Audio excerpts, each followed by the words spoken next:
This live coverage of the Alabama Bass Trail 100 Series has been presented by AmFirst Credit Union and is sponsored by Phoenix Boats, Landers McLarty Chevrolet, McGraw-Webb Chevrolet, Jax, Garmin, Rapala, VMC, Crush City, Pro Guide Batteries, Mountain Dew, TH Marine, American Baitworks, and Sweet Home Alabama.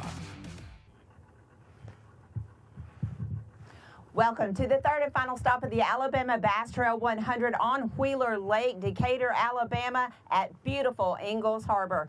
We have 100 boats that are going to go out here fighting for over $100,000. $25,000 goes to the first place. An $8,000 Phoenix First Flight is in play. A $500 bonus from Garmin, $2,000 up for grab from AmFirst. You've got TH Marine rewards. You've got all kind of contingency money in play here on the Alabama Bass Trail 100. Zeke Gossett, Ethan King have an 11-point lead over the Anglers of the Year. Second place, Timothy Felder, Murray Felder, and a tie for second with Josh Chappell and Paul Davis. Going to kick it all off here on the Tennessee River.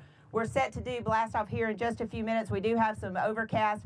This is how we do it on the Alabama Bass Trail each and every time. We pay our tribute to the soldiers serving our country here and around the world with the playing of our national anthem. If you would, please stand, remove your hats, and let's pay patronage to our soldiers.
All right, everyone, before we get blasted off, I do want to remind you to please idle by the blast-off boat before taking off. We have a lot of equipment on here. We want to keep it on here, along with the people that are on this boat. So please make sure you idle by us before you blast off.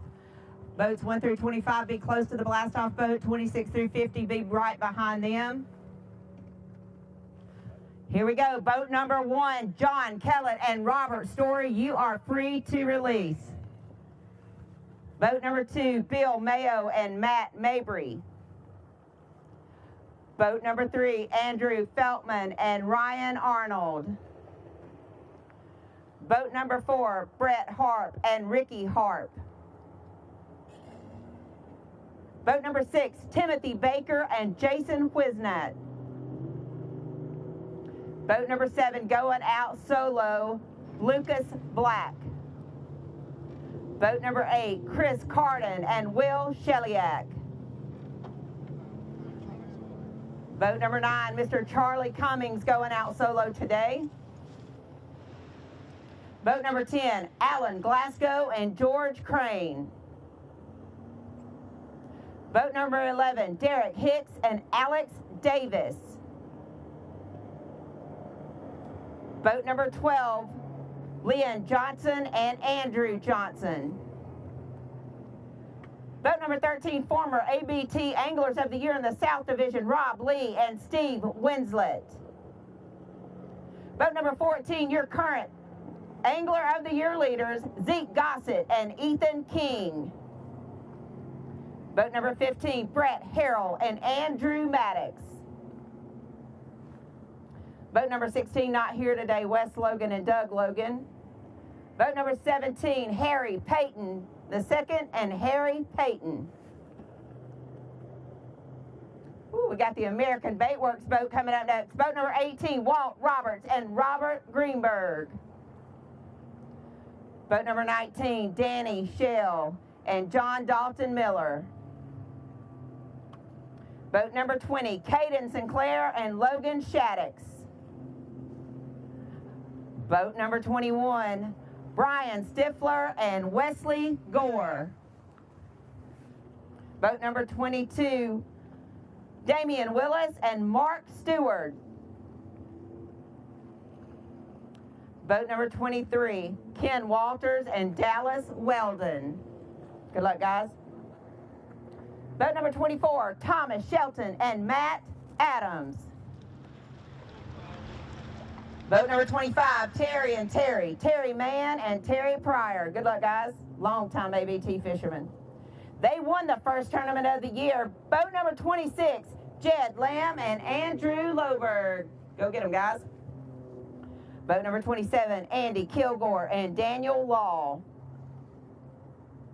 Boat number 28, Mike Garrett and James Garrett. Boat number 29, Brent Crow, Alan Johnson. Boat number 30, Sam George and Trey Swindle. Boat number 31, David Campbell and Josh Porter.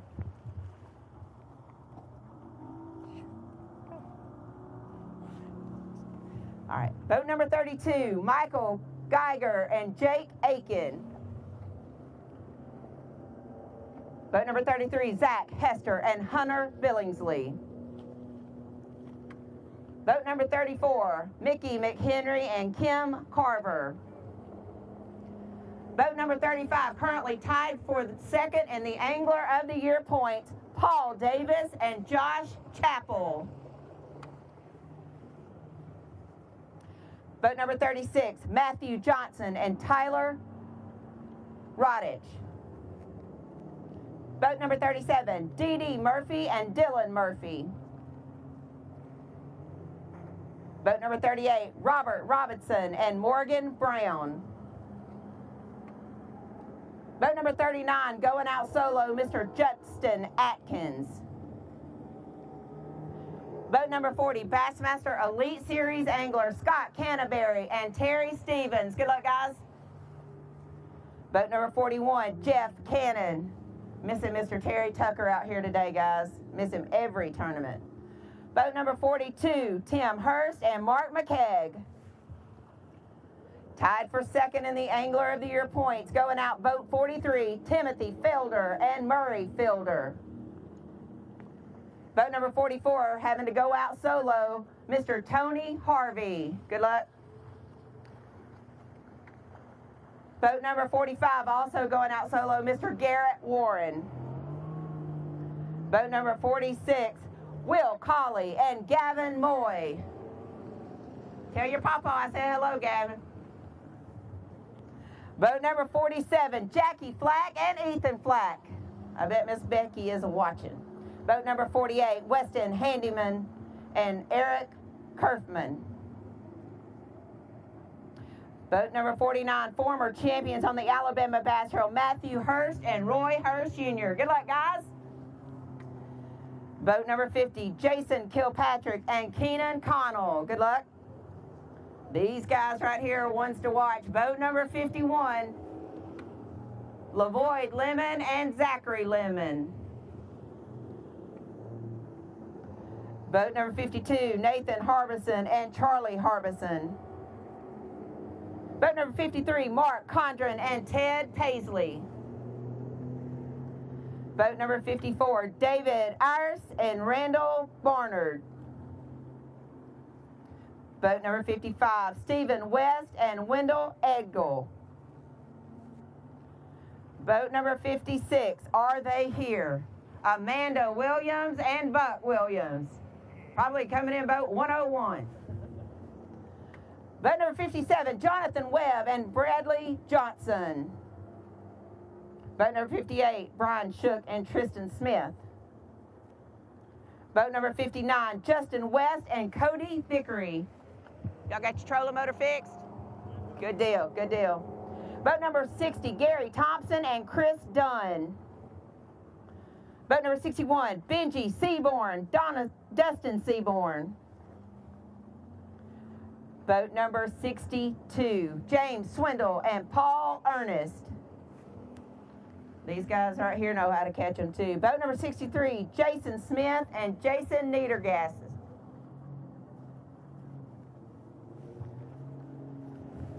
Boat number 64, Thomas Roach and Kevin Williams.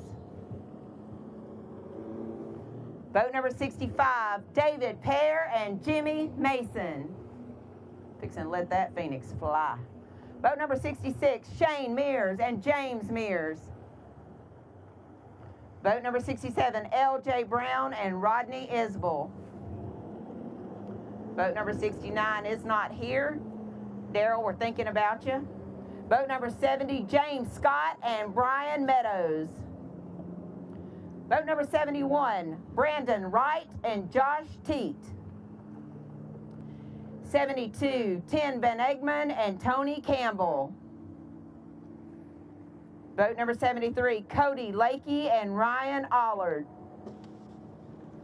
Boat number 74, Tim Daly and Travis Daly. Boat number 75, these guys catch them in the ABT South, Brian Adamson and Ryan Lloyd. Boat number 75, this guy's won here before, Mike Hood and Adam Lynn. Boat number 77, Sam Long and Jason Atkins. Boat number 78, Jace Thompson and Thomas Eden. Boat number 79, Jimmy Whaley and Terry Adams. Boat number 80, Andy Chappell and Johnny McCombs. Boat number 81, Tom Frink and Brian Talmadge. 82, Hunter Hayes and Alex Alford. Boat number 83, former Bassmaster Elite Series angler Kelly J. and Lanier Burton. Boat number 84, Tom McLemore and Greg Holmes. Boat number 85, Nolan Spencer and Robbie Spencer. Boat number 86, Rusty White Jr. and Brian Elder. They won a tournament back on Lake Wadowee, ABT 100.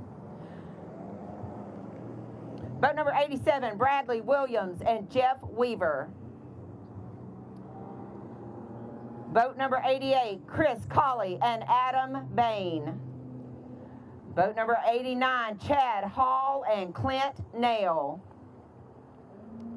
Boat number 90, Justin Lane and Luke Mason. Some of these Tennessee boys. Boat number 91, Troy Simback and Terry McCormick. Boat number 92, going out solo, but he don't need no help, Lee the Arm Pitts. Boat number 93, Bradley Jones and Brooks Goza. Bradley going out solo today. Boat number 94, Glenn Ingram and Randy Hobbs. Boat number 95, Chris Walton and Justin Walton. Boat number 96, Eric White and Eddie Jewell. Boat number 97, Randy Talbert and Eric Morris.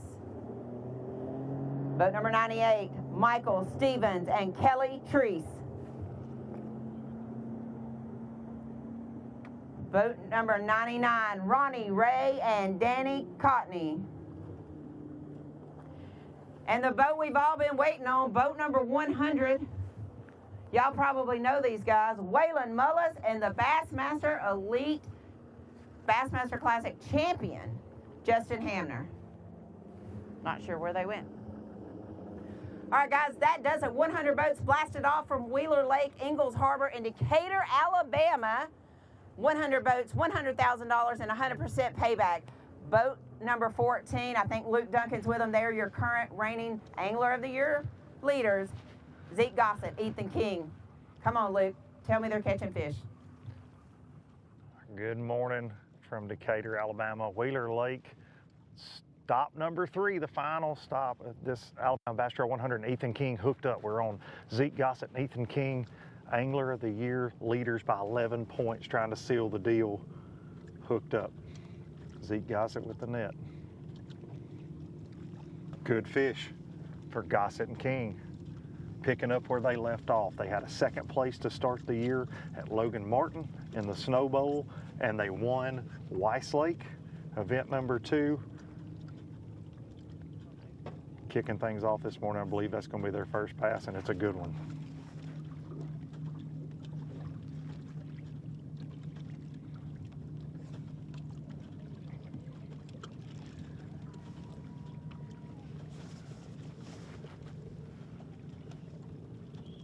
That's going to be about a 3-pounder to start their day.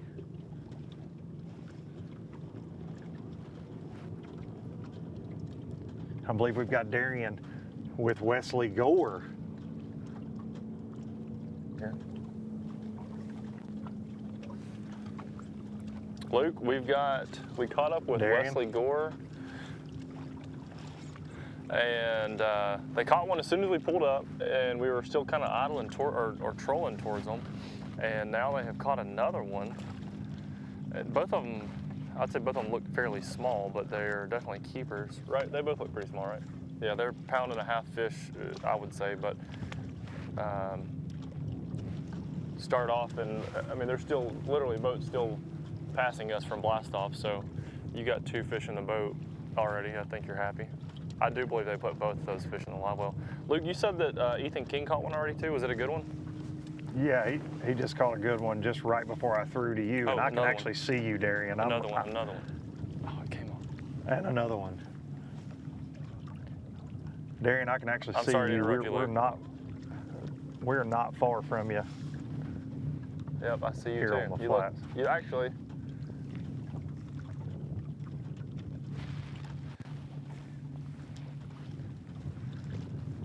Luke, I Darian, can you see know you we from heard here, and there's some about 300-400 yards away, you still look ugly. I thought you looked better with a little distance in between us, but you don't. Well, man, you know what? My I'm bad. not really a morning person. I'm not really a morning person. I had some bad sweet tea last night, kind of messed me up, and you know, not feeling it this morning. Yeah, that'll happen.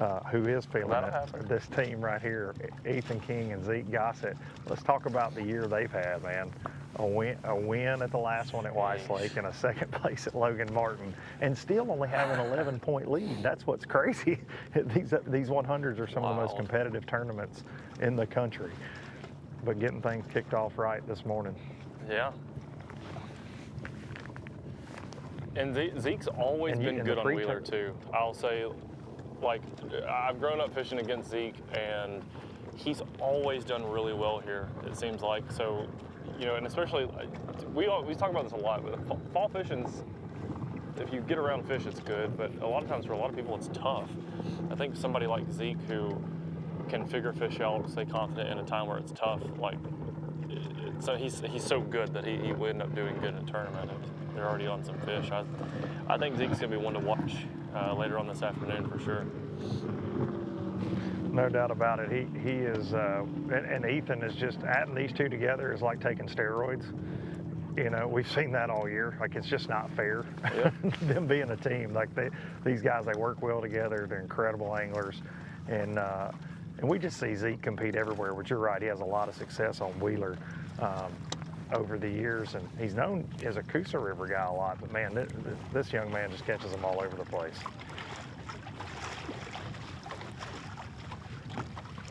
Hey, Ethan King's firing orders at me right now, buddy. He said, don't move. He said, stay right there, don't move. We got to go catch some, we'll come right back. Hey, Luke, I didn't even question him. I said, yes, sir. When you're with Wesley Gore and Brian Stifler's a big boy. He'll take those wrestling belts, those Angler of the Year championship belts right from you. Yeah, 1,000,000%.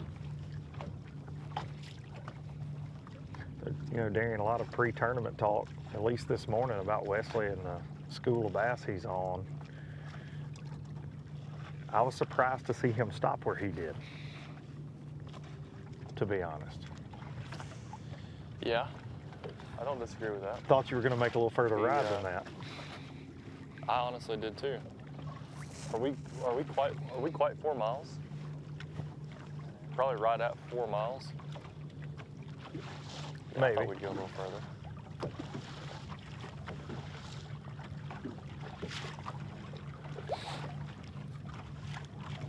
For a lot of the folks at home, you know, one of the storylines today is boat traffic. First weekend of November, you start to think, man, people are going to be deer hunting, they're going to be watching football, maybe they're not bass fishing as much, but we've got a major tournament going to go out of here next week that starts practice today that's got a couple of hundred boats in it. So you got those boats out here. There's another couple local tournaments. One actually took off before we actually blasted off this morning. So there are boats everywhere out here for the first Saturday in November on Wheeler Lake. So going to get a little crowded. I actually talked to Zeke before takeoff, and he was a little concerned with that, especially the guys practicing for another tournament. You know, he just said, man, I just hope that everybody can kind of give us some room and let us fish what we need to fish.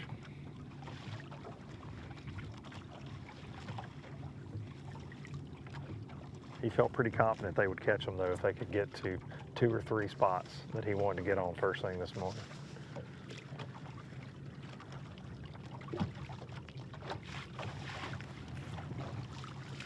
I saw, Darren, you were standing there when we were talking to Zeke, and Ethan King actually qualified for that Toyota Series championship and elected not to fish it so they could try to seal the deal on Angler of the Year. And that is commitment, because that's a big money tournament that he fished all year to qualify for.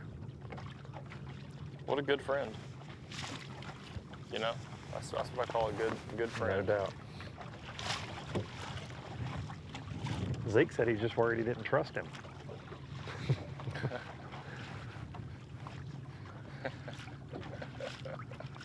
To get Maybe the job the done case, without him. you know? And maybe, well, hey, Ethan was showing out this morning. Ethan got the first fish of the boat, so maybe so. And I think while they're showing that replay, Luke, they're showing the replay right now from that catch, but that's something to say about that. Like, imagine that you skip the Toyota Series to be able to fish the ABT100, which is their last tournament, and if they can seal the deal on the Angler of the Year, like, that's a big deal to just skip the Toyota Series for this. It just shows how important the ABT is. Well, it shows how prestigious that Angler of the Year title is and how hard it is to win, and they want it. They want that on their resume. It's a big deal to both of these guys, and to everybody in this field, and it's not an easy feat to do, especially in just 3 tournaments, right? Like, you've got to catch them. I believe we're going to show Wesley Gore right now.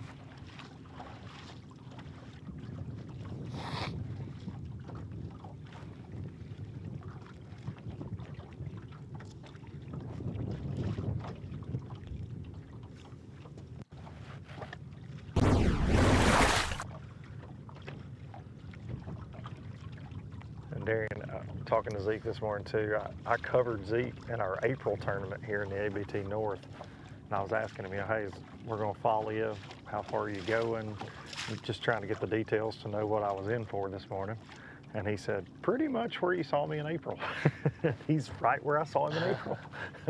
Wow. That's funny. Him and John Keller are right here catching them. I hate to admit this, but I gotta get this off my chest, Luke. I got something that's burdened. I got a burden in my heart right now. And here's the deal. I went fishing with Wesley recently, and the man stopped me and he gave me a spook and he said, just throw it up by that seawall. Luke, I hate to tell you what happened when I threw that spook up by the seawall. And Wesley just knows for a fact broke he's his fishing spook? here. No, I didn't break the spook. Luke, I couldn't walk the spook. I tried walking it. Wesley gave me a spook with a broke leg. It was diving, it was submarining. But then he picks up the same spook, and I hear it walking right now. I can hear some sort of topwater in here action. I think he's throwing the same spook. Luke, I've been out of the game so long I couldn't walk the spook. I was diving his spook underwater. What's that? Was that a paddle fish? It was something that tried to get in my boat. Zeke, he asked me if it was a paddlefish, something huge. Looked like a tarpon just breached over here between me and Zeke. You ever caught a Well, paddlefish? Darian, I have not, no. I haven't either. That is, that's on the bucket list though. I think I'd like to reel that in, maybe. They catch some here, right? Yeah, I Below think the so. dam? I believe Right, that's right. paddlefish? Where do they catch them at? They catch them on one of the TVA lakes. I think they catch them on Kentucky Lake, maybe? I don't know. We're just throwing out lies this morning. Somebody's probably commenting right now there aren't paddlefish in the entire TVA chain, but I know better than that.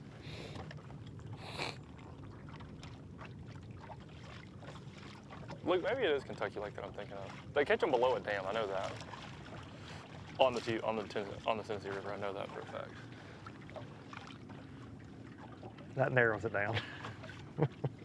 Yeah, to about a bajillion miles. I promise y'all. Comment below. Y'all listening at home. Comment below. Yeah, comment below. Get comment below. some W's in the chat. Hey, can we get an update, maybe from the studio, on how many people we've got on live right now? I'd like to know that. It's a crisp morning out here. It feels really good, to be honest, to be out on the water. I wish I was being able to cast. Honestly, whenever Jason pops up or we can get my camera off live, I think I'm gonna bomb a few casts out here just to see if I can catch one. Yeah. Probably not. Bomb your last cast with the Alabama Bass Trail. Yeah, 2024 was the year that Darian got fired. Didn't even make it a full year. I'd love to know how many people are. Let's see, we just got a text update. 76 on Facebook, 87 on YouTube. So, if y'all are watching at home, thank you. YouTube. Yeah, 87,000. If y'all are watching at home, we appreciate it. Me and Luke just kind of ramble on, and Jason's up at the dam waiting on boats to get up towards him. I did just hear him in our ear say that the Toyota championship is blasting off, or some action's happening up there. So hopefully our guys can make it to the dam before the Toyota guys that are practicing make it up there and get in the way. And we'll have Jason covering that. But if y'all have any questions, we've got trackers. Let me pull my iPad out. Last time I tried this, it didn't work. But we've got several trackers out. There's 100 teams fishing today. And if y'all got any questions and you want to comment on below, Miss Kay and the team that are working the social pages. Oh man, I tried this last time. It didn't work either. Here we go. We got trackers all over the lake. And as you can see here, if y'all comment who you'd like us to go follow, we'll try our best to find them and just cover a bunch of different boats. We can go to their exact locations based off the iPad.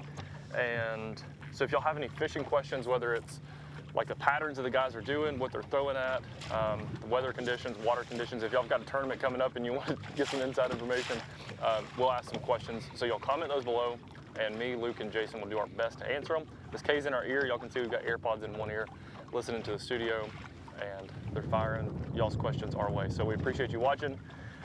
And now we're just gonna shut up and watch fishing.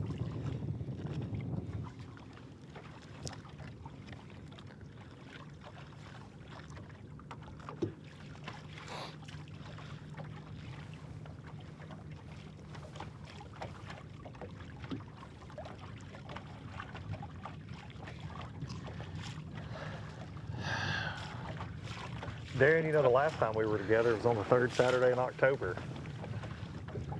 Yeah, it was a good day. It was on ABT a week Live. or so before. Yeah, it was.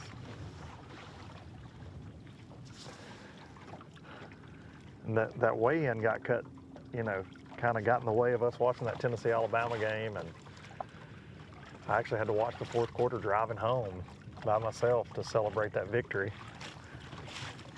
I wish you'd have got a speeding a ticket for watching the football game while you were driving, Luke, to be honest. I would have gladly paid it that night, considering I was like right in downtown Birmingham whenever the game ended. Luke, I hate to say this, but Rocky Top's such a pretty song. You know what I mean? I hate to say it, but as a just beloved Alabama fan. You probably did just get fired from the Alabama Bass Trail.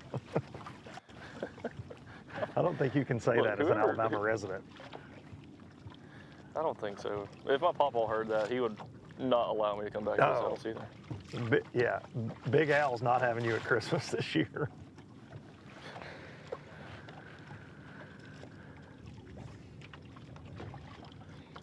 Darren, it's amazing the water temperature is still hovering around that 70-degree mark for the first weekend in November. And heck, you had on shorts this morning at takeoff. I mean, this is just this Indian summer, as they call it, that just won't go away. Water temperature, we've really not had any cold nights. We had 2 or 3 in October, really around the week of that Lay Lake Championship that we're talking about. We had a few cold nights then, but since then, nothing. I mean, it's, the daytime highs have been hovering between 75 and 80 in this area. Just everything's so behind from what you would expect. Yep. Except for the water level. The water level is extremely low. Winter pool.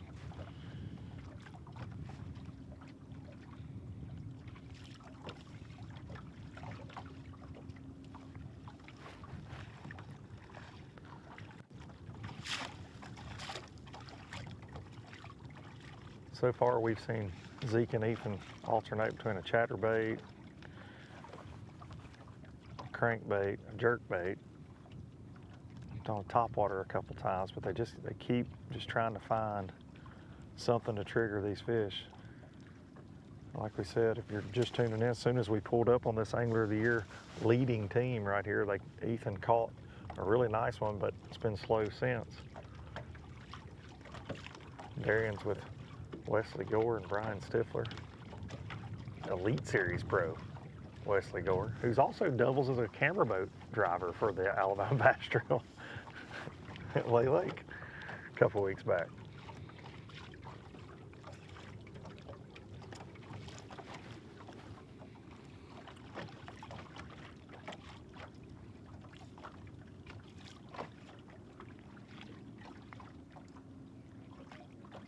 Jeez.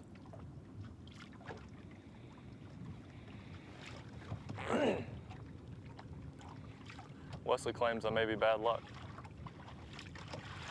I may have put that in his head this morning a little bit, because he allowed you in his boat, and I said, buddy, you let the black cloud in your boat. You should have never done that. You were in his boat for 2 days at the ABT Championship on Lay Lake, and then you guys just went out and had a nice old time fishing the other day. So he didn't even know what he was in for. No, it's a curse that lives on.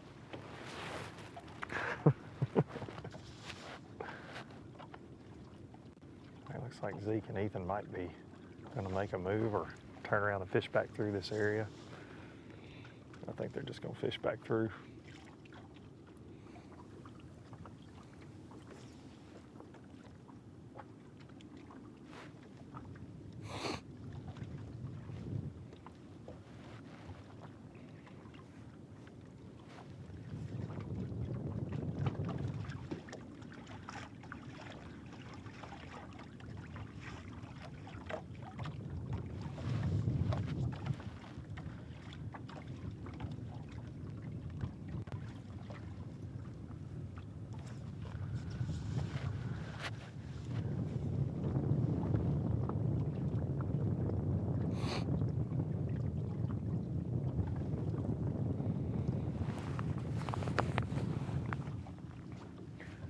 Darren, we never talked about this morning in our preview video. What are you guessing on win and weight today? Oh, win and weight. Well, we heard several guys, or a couple of guys, say they could have had 17 pounds yesterday. And we heard that there was a big local tournament. Would you say the local tournament took 16 pounds to win last weekend? Man, I think it's going to be north of that. I think it could get close to 20 pounds. We heard a couple 5-pounders get caught in practice. So if somebody's got on a pattern that's got 17 pounds, they catch a 5-pounder or two. That's a really big bag. I'm going to lock in 18, north of 18 and a half, not 19. Yeah, I'd say with this crowd, definitely somewhere in that 18 to 20 range. I know that's broad, but we know what this crew does everywhere we show up.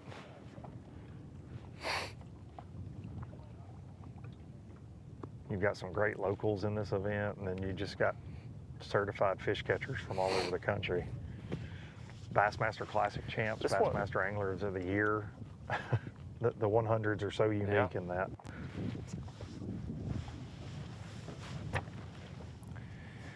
Luke, this is one of them derbies I'd probably weigh in. If I was fishing this tournament, Luke, I'd scratch out somewhere north of 10 pounds or so and weigh them in.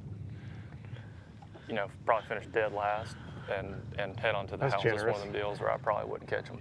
Yeah, I would. That's with a 3-pounder. We'd only have 3 fish. Yeah, so that's a 3-pound. We'd have 4 fish weigh 10 pounds.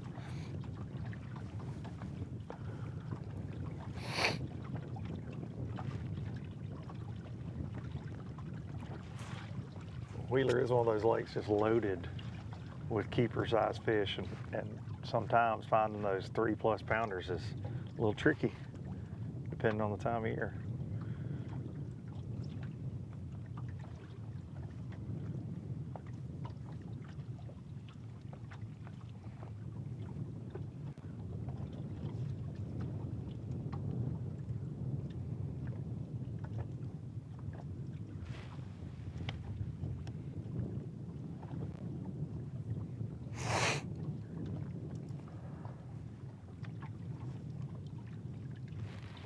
There's definitely one 50-yard or so sweet spot that Zeke and Ethan are focusing on.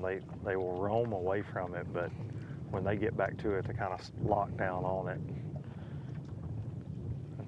That's where we saw Ethan catch one right at the start of the show here. Again, these are your Angler of the Year leaders. They have a 2nd place at Logan Martin back in January. They were able to win at Weiss Lake for the 2nd event in June and trying to lock up those championship belts here on Wheeler.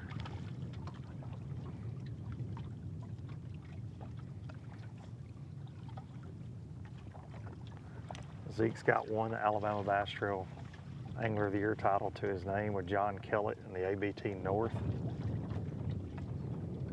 in 2023.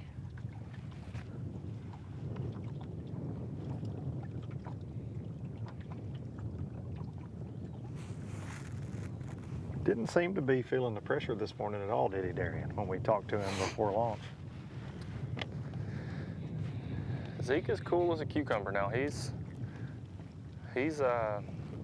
knows how to deal with pressure for sure, and he just handles it. He just goes fishing.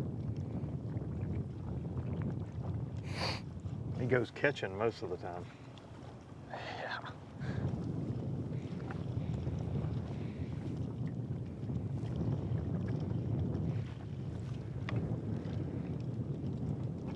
One fish in the boat for these guys. You said Wesley's got 2 up there? Yes. 2 probably 1.5-pound fish, somewhere in that ballpark.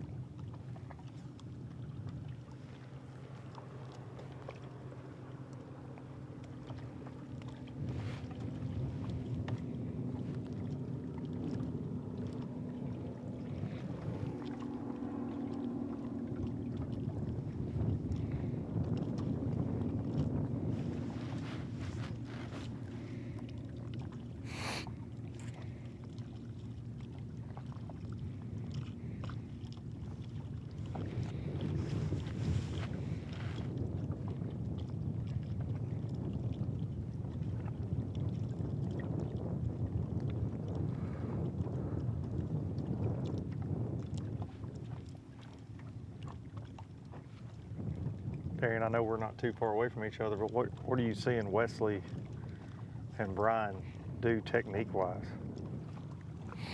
Well, they started kind of making a specific cast to like one relatively small area, I guess wherever the school was sitting when they left them yesterday in practice. And I heard some topwater earlier, and it looks like they're both throwing a chatterbait a bunch. They've picked up several rods, and sometimes they're just, so since they caught those two fish, they've stopped making that real specific cast. They're more just working about a 80-yard stretch or so, and they're just going back and forth. So they're throwing multiple different baits now, but it looks like for the most part, I believe they've been throwing a chatterbait of some sort. We've got almost strange conditions. It's like a fog's moving in. Yeah, the fog is moving in for sure. If you look up the river towards Decatur, you can't see the bridge anymore. Yeah. Yeah, it wasn't foggy at all when we took off, and it's not even that cool this morning. But yeah, it's weird fog kind of blowing in. Downriver, same way, just white out. I can still see you though, unfortunately.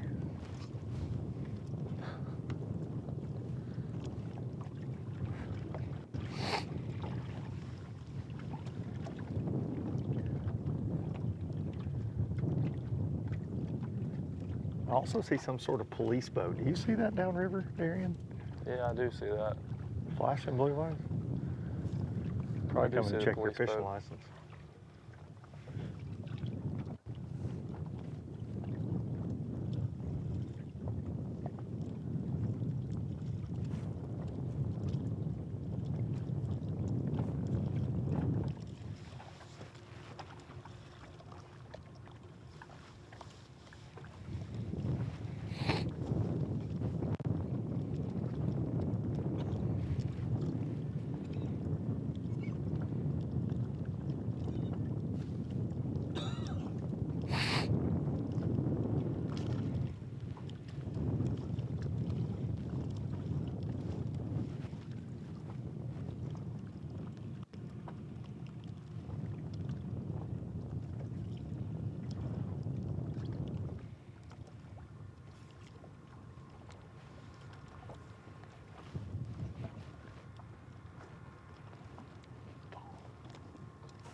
So we've got 100 teams today. Darian, somebody's going to take home Angler of the Year. Somebody's just going to win $25,000 for having the 5 best bass today. Not a bad little Saturday in November. No. That's not counting the potential Phoenix bonuses and all the other contingencies that we've got up for grabs. Somebody's going to get right today for sure. $25,000 to go fishing is be a good payday. I don't know if these guys are about to make a run. No, I don't think they're making a run. I think they're just readjusting. They power pulled down for a split second. Now they're back off the poles, picked up top waters, and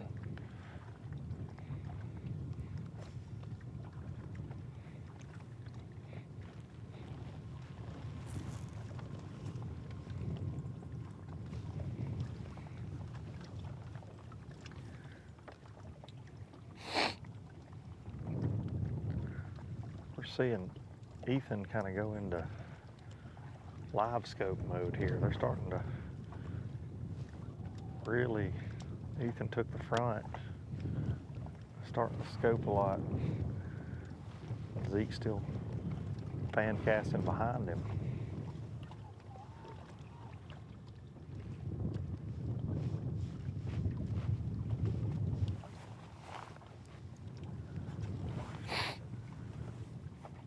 Slow start so far.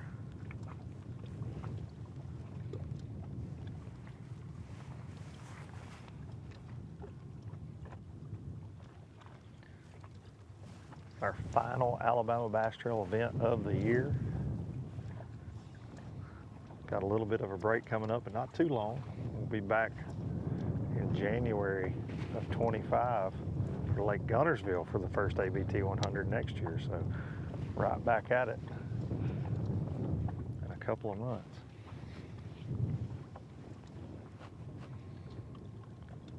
Not sure Darian will be back with us. We've all been talking to HR, trying to get him fired.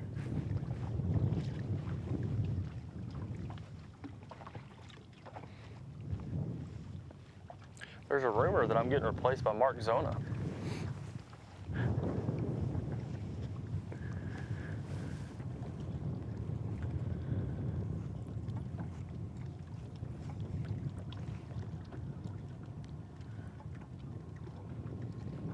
It would never take anybody that awesome to replace you.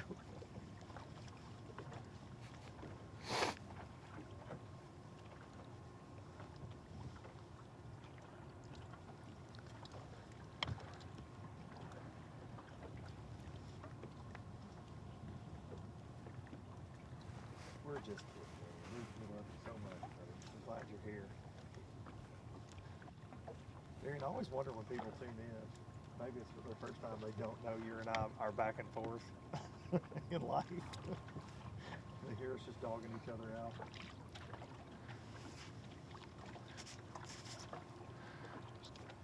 Luke, it sounds like your mic fell into the Decatur flats.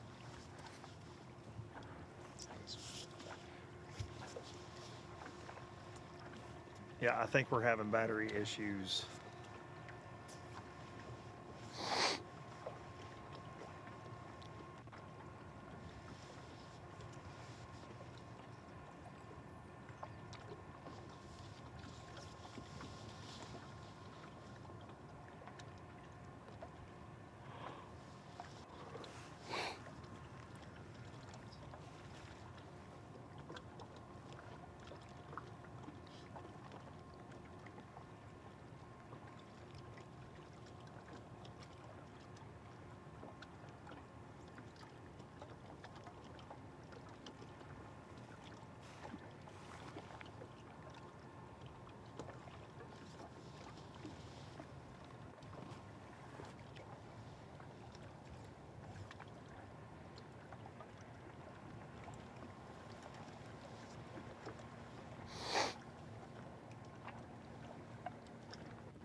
Just got an update in from Jason Duran all the way up at the concrete.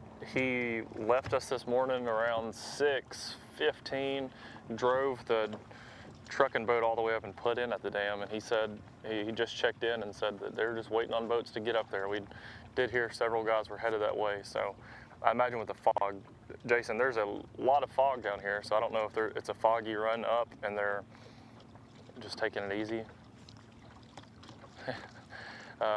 He says there is a lot of boat traffic up that way from the Toyota series, so I imagine that's gonna probably get some ABT guys a little flustered this morning when they make it up there, but there is some fog, so I imagine, and it wasn't foggy when we blasted off at all, but there was a wall kind of moving down the river, so those guys who are making the long run definitely probably just being careful headed up there.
hooked up. Teamwork makes the dream work right there. Ethan lost that fish and Zeke caught it in the air. He caught it in the air trying to boat flip the fish. Holy cow. Caught him midair. Hey, you need a raise, Zeke. I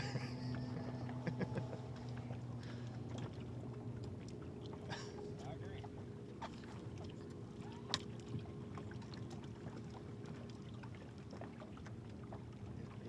Ethan went to boat flip the fish and fish comes off and Zeke caught it in the net. Pretty good fish. Fish number 2, King and Gossip.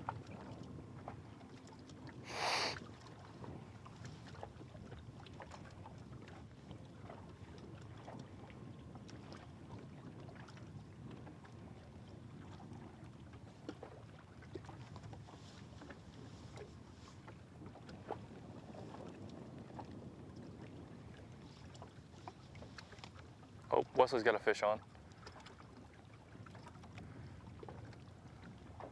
Right here in front of us, too. I hate to say this, but I think we could be good luck. As soon as he got right back close to us, he hooks up.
Getting a replay right here. Zeke and Ethan, you see Ethan's got that fish hooked up, tries to swing it. Fish came off in the air and Zeke got it. Scoop and score.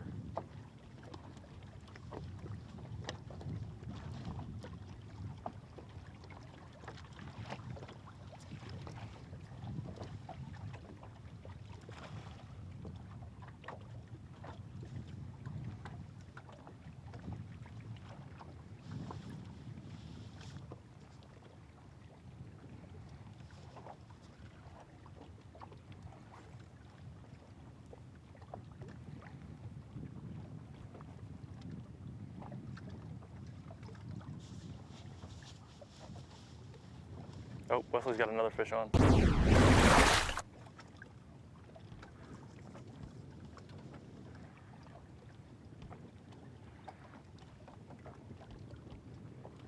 Oh, better.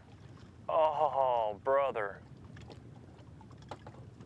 Hate to see it.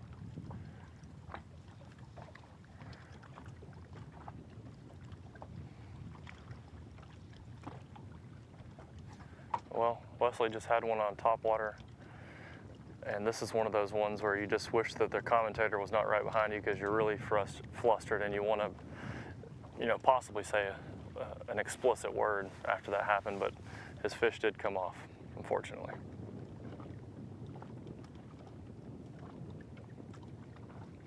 And that was the biggest one they've had so far.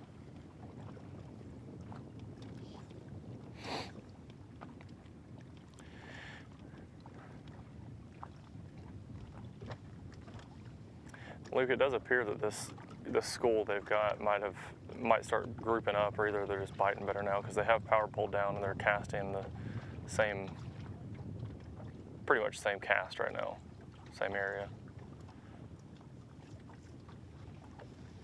You got to think they might want a little sun, too, to kind of group those fish up a little bit. Yep. Some of this stuff.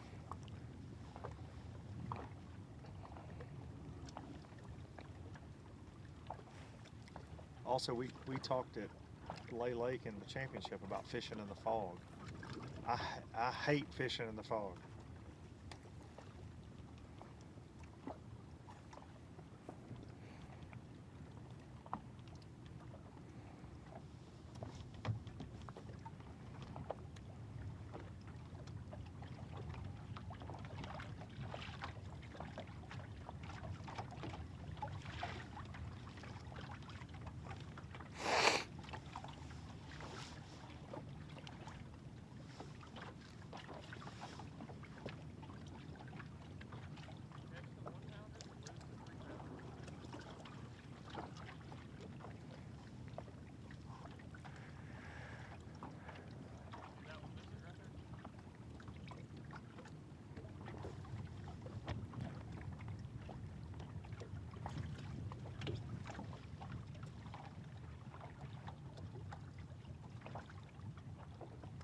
I believe we got Miss Kay going to join us from Ingalls Harbor.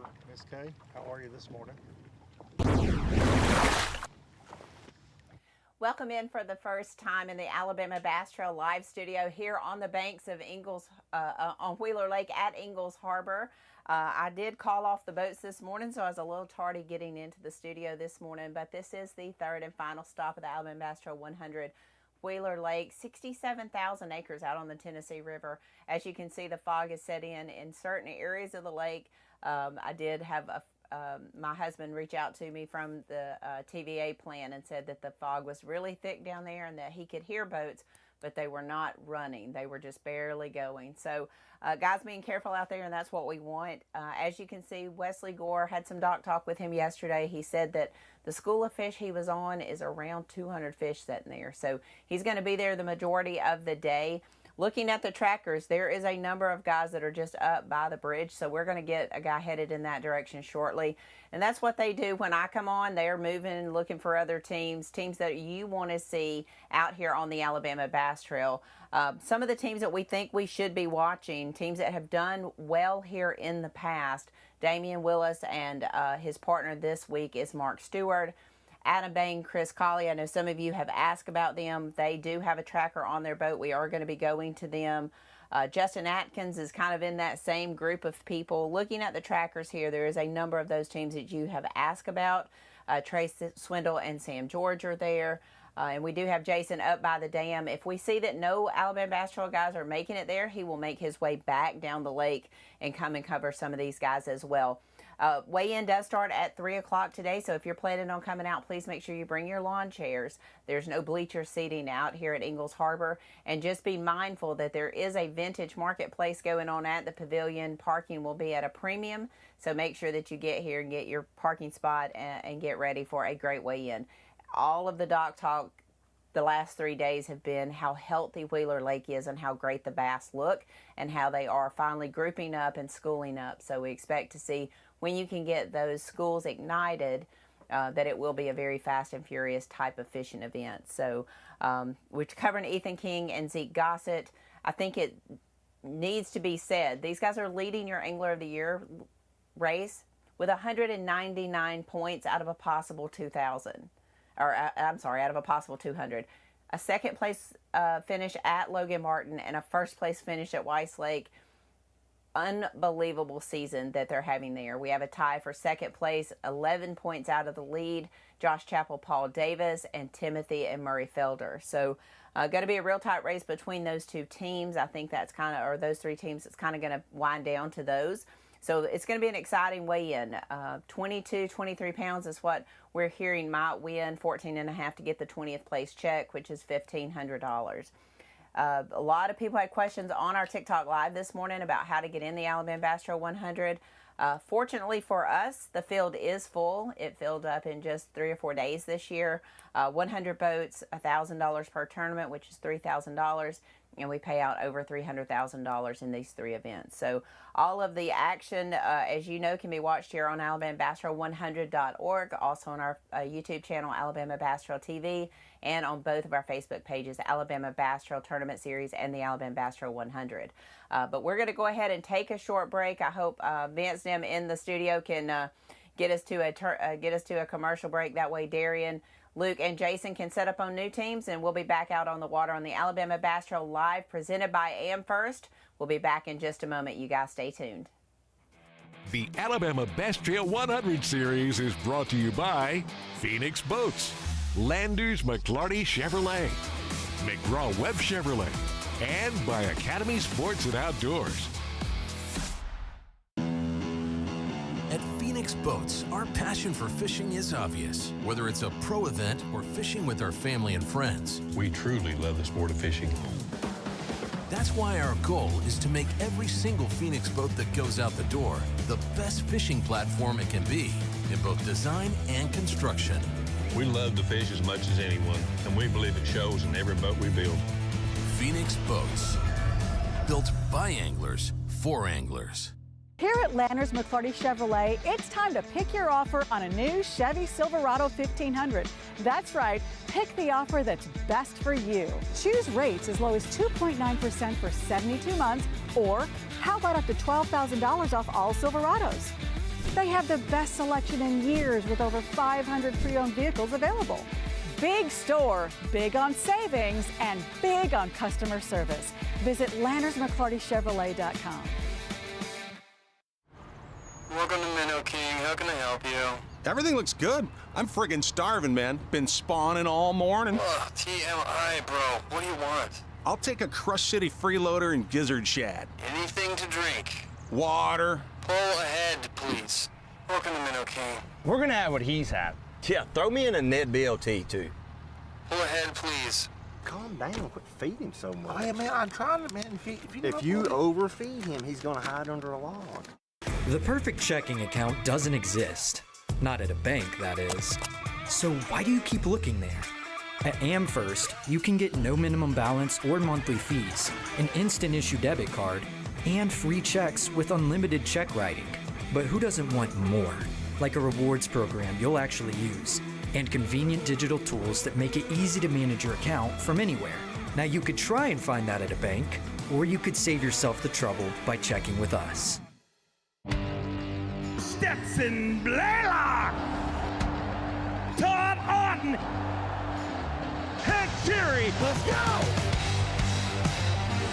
Garmin Live Scope, I tell you right now, if you don't have it, you are behind. It's just wild. It's like a video game. If you do not have that Garmin Live Scope, you are definitely missing out. Bassmaster Classic Champion!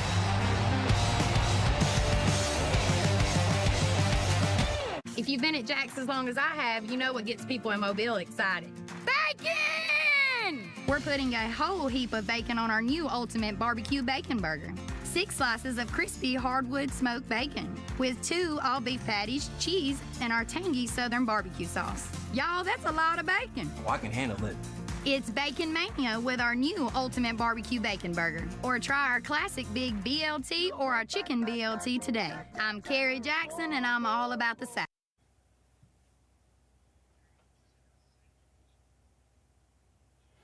Welcome back to the Alabama Bass Trail 100 on Wheeler Lake, presented by Phoenix Boats, and you're watching live here. This was just before blast off, red and green lights. That means it is time to go on Alabama Bass Trail time. Wheeler Lake, Ingalls Harbor, Decatur, Alabama. Ingalls Harbor, one of the premier tournament hosting destinations in the state of Alabama. You see current temperature 61 degrees, water temp 63 to 67. Some guys said they saw yesterday. Cloudy skies. Wind at about 4 miles an hour. Not a ton of wind. We've seen 20-mile-an-hour winds this week on Thursday with a little bit of rain. Went 34 days without rain here in Decatur, and we actually got a little bit of that on Thursday. Cool things down just a little bit. High today in the high 70s. So perfect day for fishing out on Wheeler. I think guys would have loved these conditions at Lay Lake a couple weeks ago, but great conditions for here at Wheeler, and thankful to the Decatur Morgan County Tourism Bureau for having us, for being our host this week. Danielle, Don, Emma, Allie, Sharon, Dolores, all of the people there at the Decatur Morgan County Tourism Board for having us this week. They're a great host. Love being here. Love being back. We were here in April. We had a phenomenal tournament. All the doc talk this week was how great the lake is fishing, how healthy the fish look. And that's a very important thing, not only to the Alabama Bass Trail, but certainly to this city and to a town that loves to recruit bass tournaments to their area. So I see Jason is up at the dam. We tried to split the lake up a little bit. So many of our anglers concentrated in a very small part of the lake, so we're going to try to catch as many anglers there and then maybe make our way down to Elk River. I do know that is where Josh Chappell and Paul Davis are based on their tracker, so we're going to try to get down there and see them, as well as we're trying to get to Damian Willis and Mark Stewart, and also to Adam Bain and Chris Colley. Jason, I know is on someone. I'm not sure what his cell phone signal looks like. I'm trying to check that before I send it out to him. I know Darian and Luke are setting up on new teams, so we'll get back out with them in just a minute. You can watch the weigh-in live on AlabamaBassTrail100.org, as well as on Alabama Bass Trail TV on YouTube and on our Facebook pages. So please make sure that you take a look there. A little bit about Wheeler Lake, if you're not familiar with it, it is 67,000 surface acres. It is 60 miles dam to dam. There are about 50 Fortune 500 companies located along this stretch of the Tennessee River.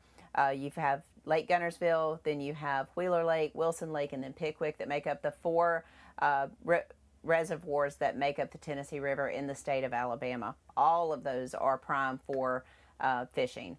Next year in the 2025 series, we'll be visiting Lake Guntersville in January. I believe that's January the 18th. Then we go to Lake Eufaula on June the 7th. And then we finish up at Wilson Lake on November the 1st. So another Tennessee River run is what we're going to be doing in 2025. That field is currently full at 100. I think we have 19 people on the waiting list for the 2025 season.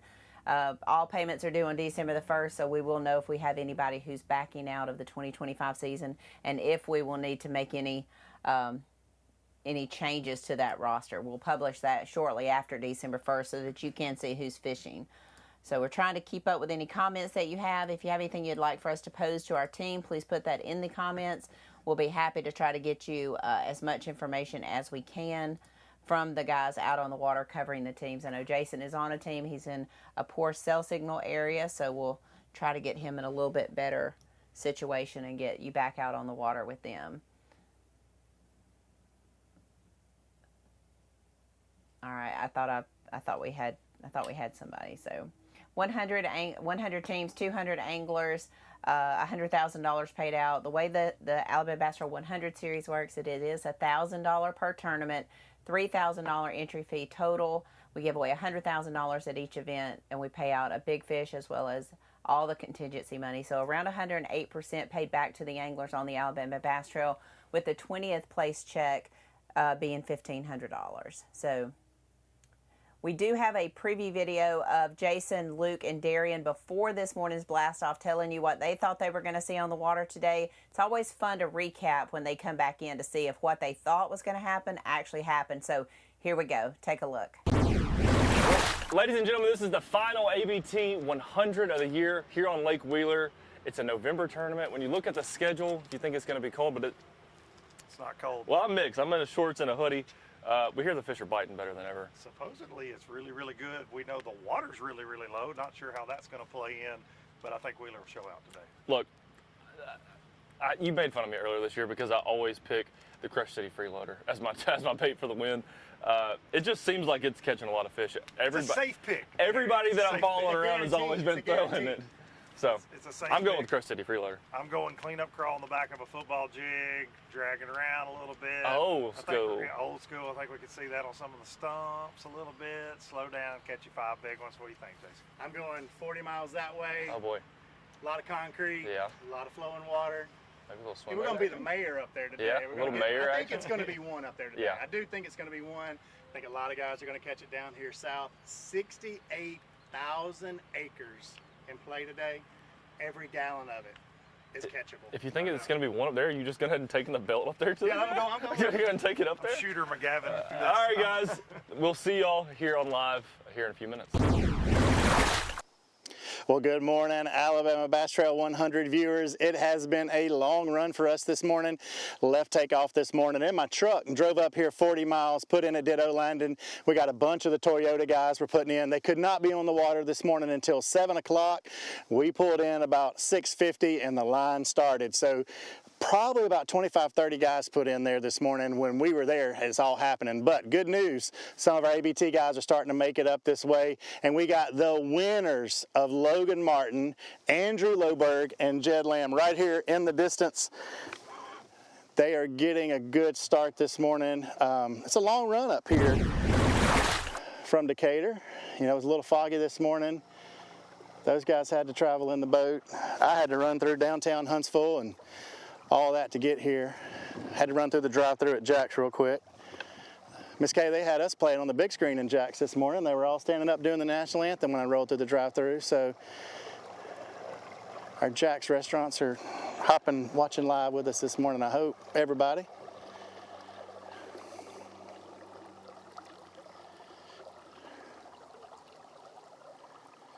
So these guys are just kind of scouting around here a little bit. Just around the corner right there is the Gunnersville Dam. So we are literally at Lake Gunnersville, but we're still in the Wheeler side. This is usually a very popular place all times of the year. Early in the spring, late in the fall. They're starting to do a little pull down right now. The water's starting to come down, so the current starts to flow a little more.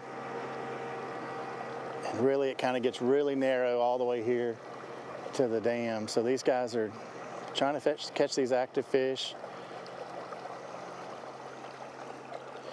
Gonna chase this bait around.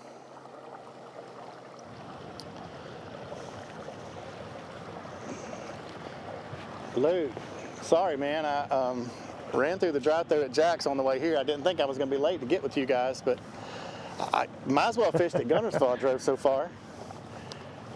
Yeah, no doubt about it, buddy. You're putting in the work this morning. I'll allow you a biscuit or two. We just got here with Sam George and Trey Swindle. They've got one fish in the boat so far.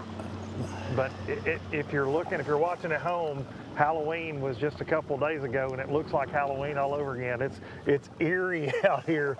This weird fog has blown in, and Sam, when we pulled up, they're planning on throwing a little bit of topwater this morning, Sam and Trey, and he said, I don't think they can see our baits yet, because, I mean, it's complete whiteout all of a sudden.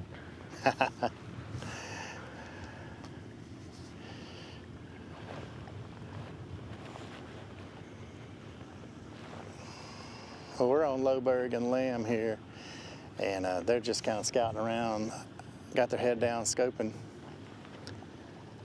Ooh, fish on, big fish on. Good grief if it's a bass. Nope. Man, it looked good. That was a good hook set, if nothing else. Hey, we will stop right before you get in the boat and call it the biggest hook set of the day. How about that?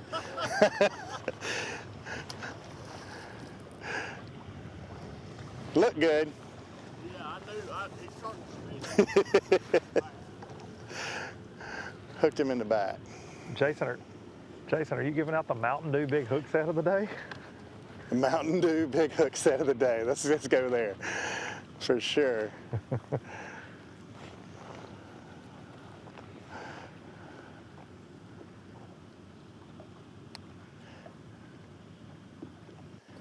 Ooh, when you step back like that, you know you're going to get a fish. If you're watching at home, you saw him just to do a little stutter step there. That live scope lets you know about to have one on. And that face, when he pulled up, it was like, God, it was right there.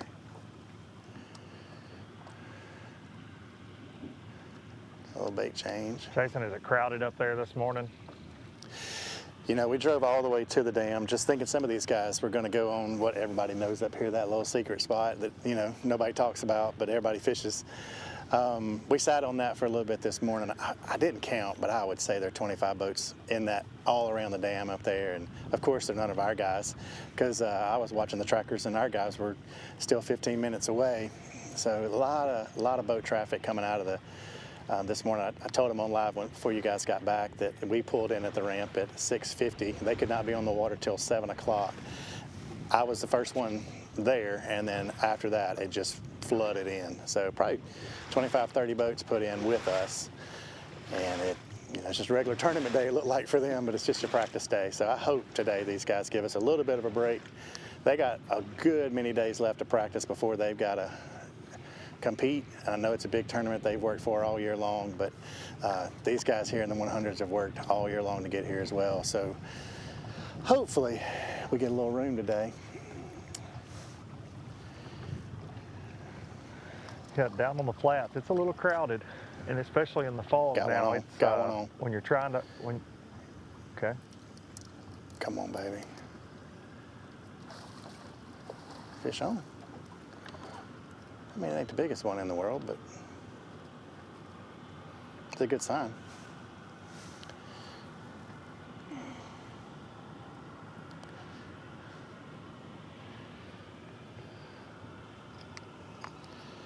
Gonna need to get the ruler out for that one.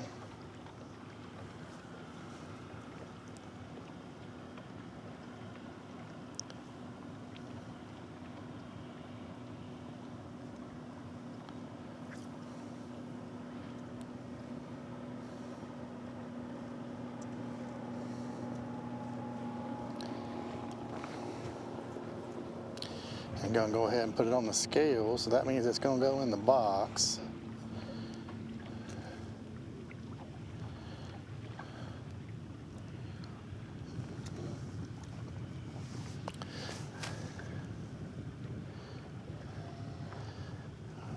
While he's weighing that one, today we're going for largemouth, spotted bass, and smallmouth bass, and included in that is a meanmouth bass. I'll let Luke tell us in a little bit exactly what a meanmouth is, but we're going largemouth and spotted bass 12 inches, meanmouth and smallmouth 15 inches. Luke, I know you pretty much have a meanmouth yourself, so tell us a little bit about what a meanmouth is. Well, I'm going to say a spotted bass. Yeah, that's perfect, buddy. Perfect segue. I'm going to say a spotted bass smallmouth cross. Spotted bass smallmouth cross, for sure. And you do see a lot of them up there where you're at. We got Sam George and Trey Swindle fixing to get out of here. Sam fishing on a broken foot this morning from when had a little incident yesterday. He's hobbling around a little bit. How's the foot, Sammy? Is it, before you guys make a run, we need a foot update, and I'll tell the story on live. On a scale of 1 to 10, how bad is it? Yeah, 1 to 10, how bad is it? It's like a 7. About a 7.5. Trey Swindle and Sam George right there fishing with a broken foot. It's headed towards the 8. You going? Are y'all going far? No, we're just going to go right down the All right, be careful. Don't see anybody. Going to where they don't see anybody. All right, we'll see you guys in a bit. Good luck. They're going where they don't see a boat. Getting a little crowded out here. All right, Jason, we're going to make a move. I'm going to leave it to you. All right, we'll be right here waiting. Come back.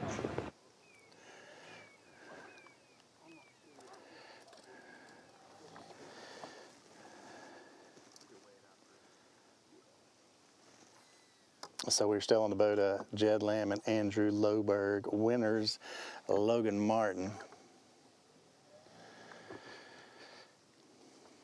Let's just say that was, ooh, another fish, another fish. Oh, little one, little teeny tiny one. Man, these guys have got a fantastic hook set today, so if we can catch some fish, we'll have some good shots for you guys. I was saying they're the winners of Logan Martin. One of the coldest tournaments ever.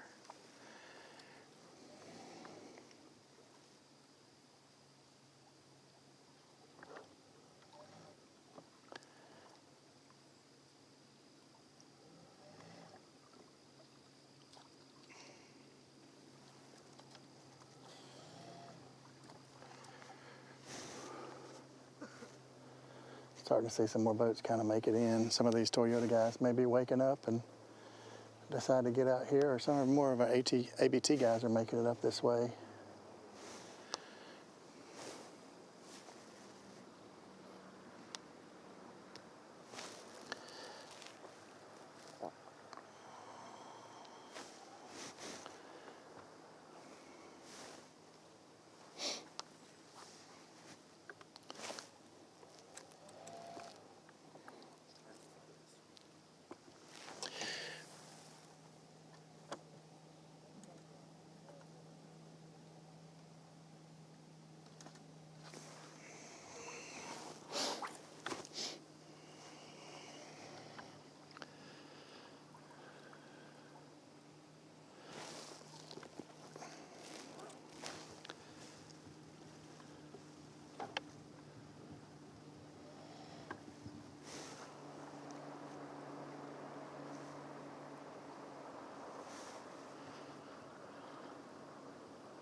Flip sides.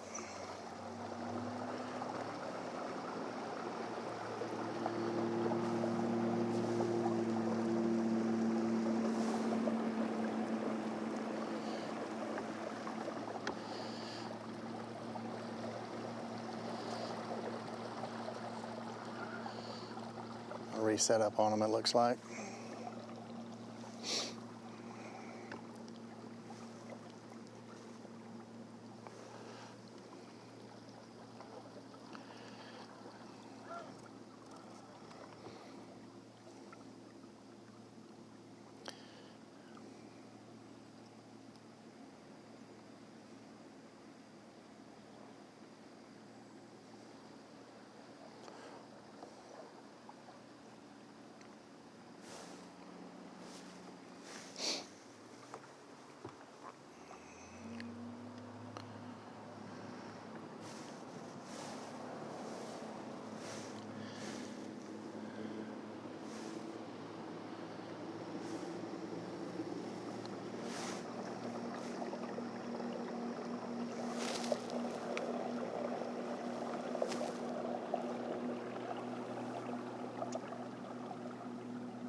Well, good morning, Darian.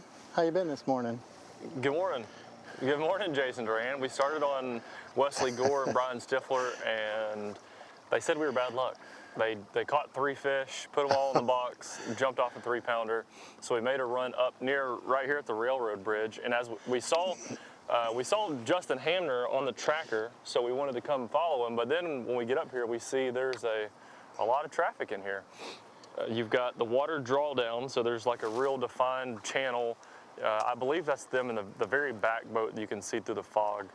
But you've got looks like some live bait fishing going on. You got a bunch of weekend fishermen going on. And then here to the left, right by the barge tops, you've got Rob Lee and Steve Winslet, ABT legends. And so I really don't know which direction to head, but we might as well go follow these. Go follow these guys. You can't go wrong with those guys, I can tell you that. No, you can't at all. Jason, we were running earlier when you started talking. I honestly would love to hear what you got going on up there while we're kind of trolling over to these guys. Well, you know, it's a practice day up here for a lot of guys, and, you know, a little tournament's going to break out in the middle here. So all our guys made it up here, starting to make it up here, I should say, and then they had joined the crowd of everybody that took off from Ditto Landing this morning that are beginning their practice day. And then most of those guys are all the way up at the dam. If you look really hard way off in the distance, you can see the fog, and then just past there is where the Gunnersville Dam is. So we've got a sight of the dam. We're still a good ways away from there. Fishing over here on the right side of looking north, or I should say looking east. And got one in the box, a little small one. But other than that, we made some awesome hook sets, and they're just scoping around out here just trying to find them. It's going to take a little time. So they got a little company with them today, and I'm sure with us being around with a camera, they're going to get a lot more attention. So guys will be walking and looking and trying to figure out what we're doing over here. So we've had a couple drive-bys already, so it's okay. These guys are going to put their head down and catch them. You know, it's just a little bit. It really isn't that strong. When I got up there to the dam, I think it was like 2 gates I saw open, so it's not really, really strong. You can see it on the buoys. When I was driving up, you could see a lot of bait on the top of the water, kind of boiling around, so I think there's some activity. It really is going to help. If we can get a little bit of sunshine, I think would help a little bit too. So it's not as foggy up here currently as it is down there where you guys are, but just past over on the Gunnersville side, we'd have had a fog delay this morning. Yeah, beautiful sunny day. How many of y'all got it so far? Yeah? 2 good ones? Wrong size.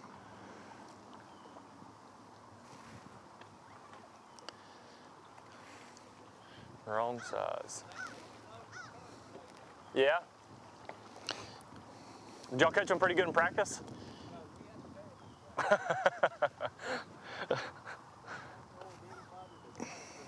Yeah. That's what we heard too. They do sandbag, especially in the 100s.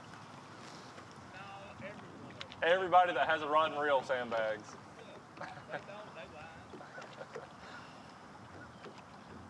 Oh, fish on the wrong side. Little one, another little one. They're pulling these little ones out here.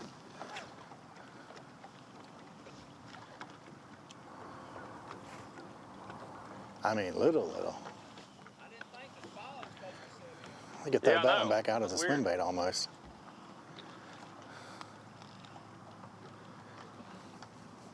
Was it foggy like this in practice?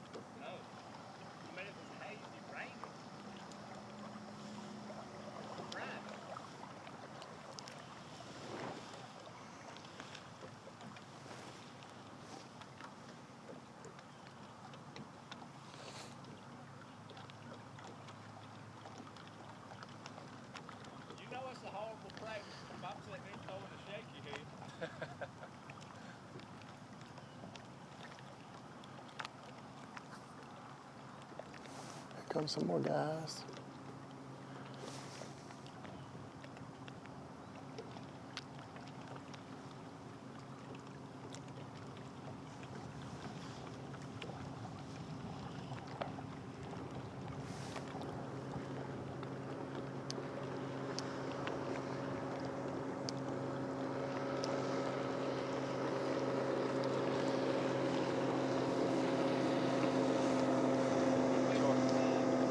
man. We'll catch back up with you. All right, so the guys in the studio, if we can take it over full screen at Jason for just a minute while we troll over to Justin Hamner.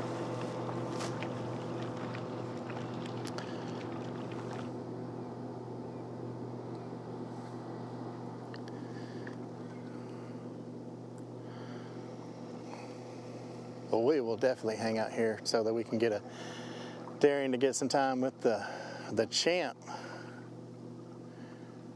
Mr. Justin Hamner.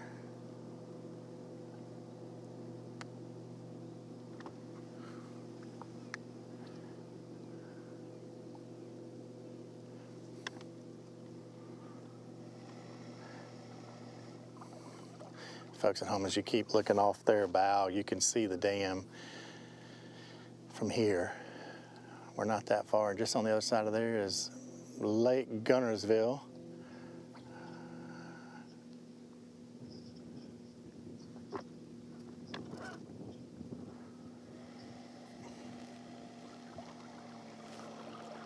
We're currently sitting in about 13 foot of water. I've got water temp at 66. A little bit of current.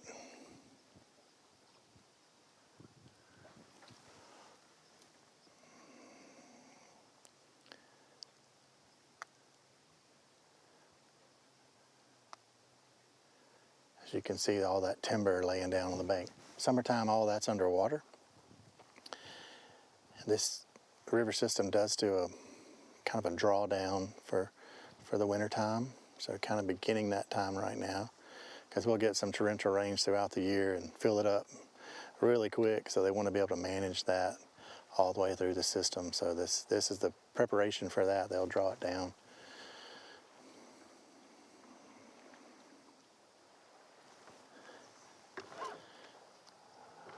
Got some action up here in this shallow. There's a lot of bait fish right over there.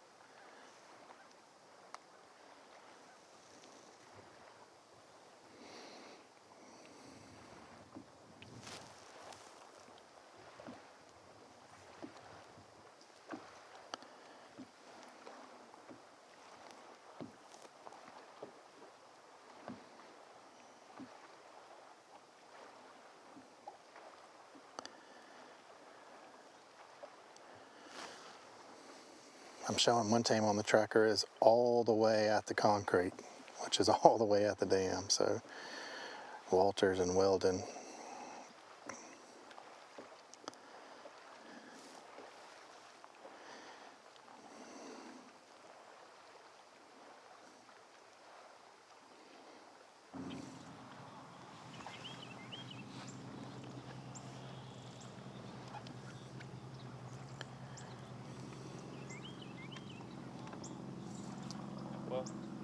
We trolled just a little ways, and now we've caught up with boat number 100, Waylon Mullins and Justin Hamner, former Bassmaster Classic champion. And they're kind of throwing right at us, so we got to be real cautious right here. I don't want to get in their way, but they are live scoping. I'm catching those little ones. They may gonna put this one on the ruler and see.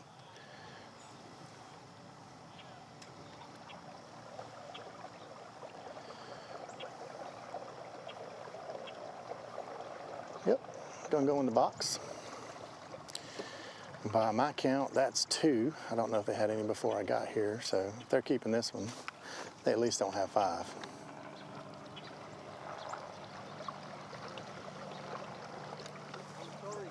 That's 3, okay? I think he's got 4 right behind you. I went back up to that grass. Got off. That was a bigger one. Okay.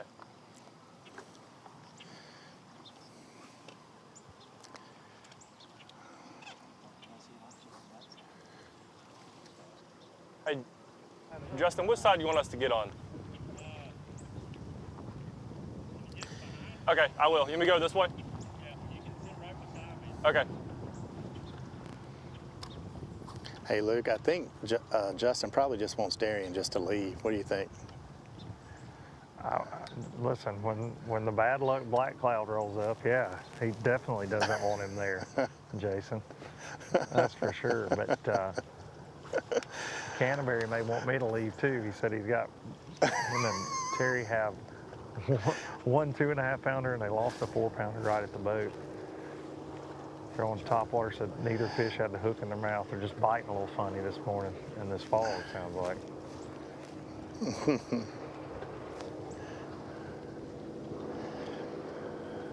I pulled up the trackers for a minute, and wow, a lot of guys stayed at home down there today. No doubt about it. You can hopscotch, and then when you add the boats practicing with Toyota and some locals, it's a crowded day out here, bud. It's hard to see who you're covering. It's a regular ABT event today. It is indeed. 250 and when you boats mix on the in water this fog, you know, no doubt. Yeah. When you mix in the fog, man, it's hard to pick out who you're after. You know, when we pulled up on Scott and Terry here, there were about 3 or 4 boats just right on top of them. They were power poled down, casting one spot, and I can see right now, and I can't see far because of the fog. I can see another 4 or 5 boats just right here in this vicinity where we're at. Definitely a lot of folks out on the water, but no sign of sunshine yet, Jason. Not up here either. No. White out right now.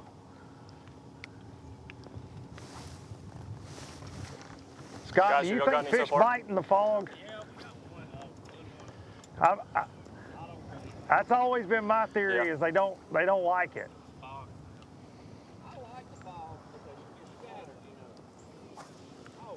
Yeah, fog. Yeah. Yes. Oh, another fish on. Is there enough fish here? Are you going to camp out here all day, or are you going to run around a bunch? I can't see it. Fish, probably. Little one.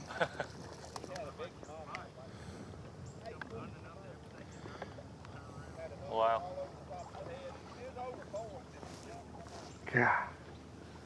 Scott's saying he don't think these fish can see their topwater good in the fog,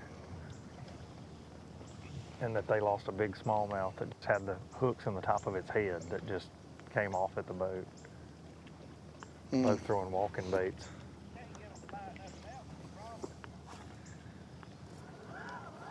It says he can't get them to bite anything but a walking bait.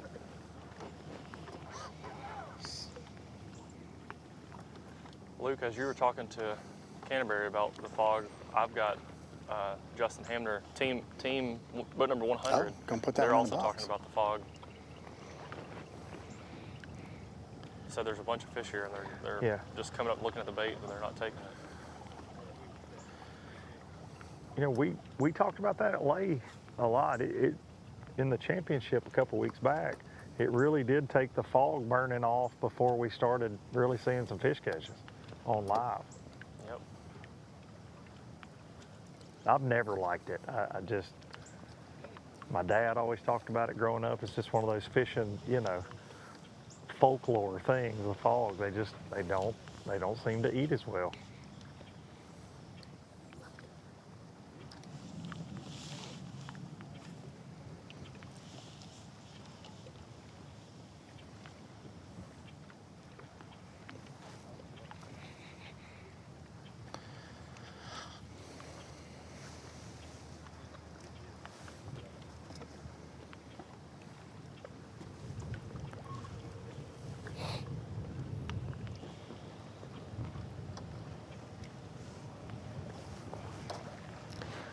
Switch with you, Jared. I'm gonna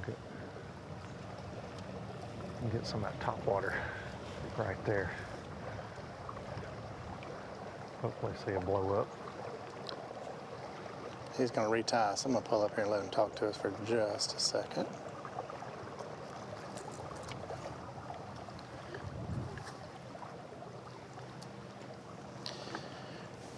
Andrew and Jed, tell us what the game plan is today. Yeah, so we made this long run all the way up here, so we're just gonna hunker down and make this our home, and hopefully we can get a few big bites. I had a few big bites in practice up here. This is kind of our only shot at trying to win this tournament. It's a big smallmouth. Caught a handful of decent spots too, so it's kind of one of those deals. You just got to keep the line wet, just kind of keep rolling. Right here at the boat. Look at that. Look at that. But it's really just getting those key bigger bites. There's some big smallmouth up here.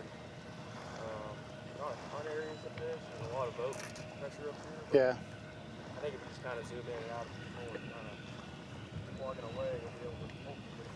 Just keep bouncing around. Exactly. So,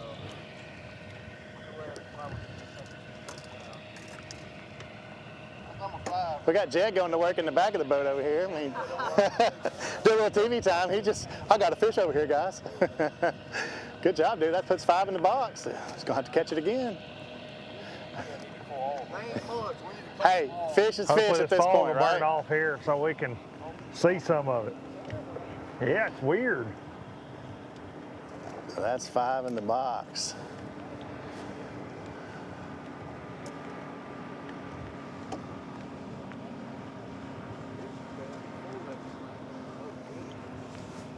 Jason Scott was just saying that yesterday on this exact spot, Terry threw out the back of the boat, caught a good one, and he cast about 20 yards to the left and caught 2 at the same time on his topwater. Big school here, but he just don't think that.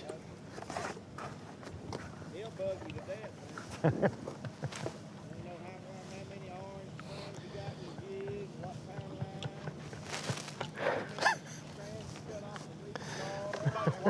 Detail oriented. Hook up with some scissors, some good cutters. Lowberg needs a sponsor. We've got 18 pairs of scissors in here. None of them.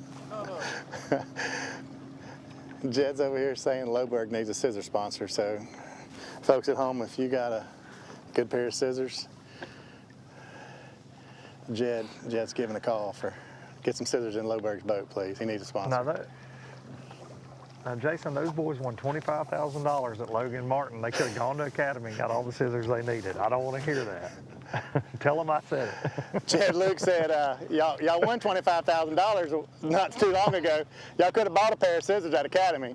I have no idea.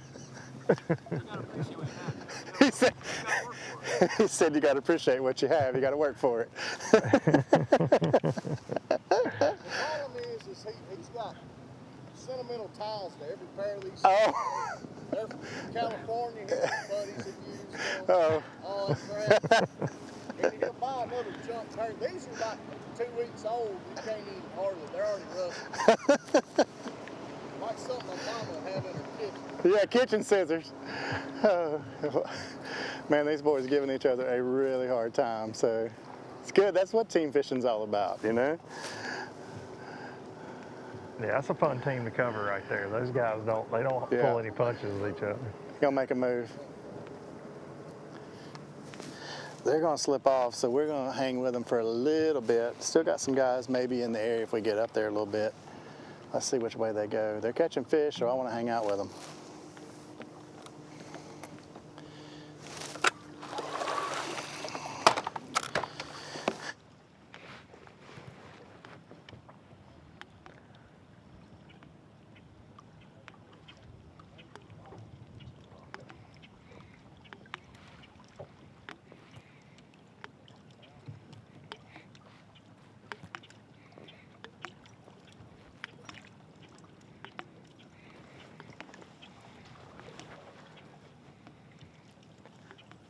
Darian, I don't know, I haven't looked at the tracker in a little bit to know where you're at, but I can tell you right now I'm in a stump minefield following Scott Canterbury.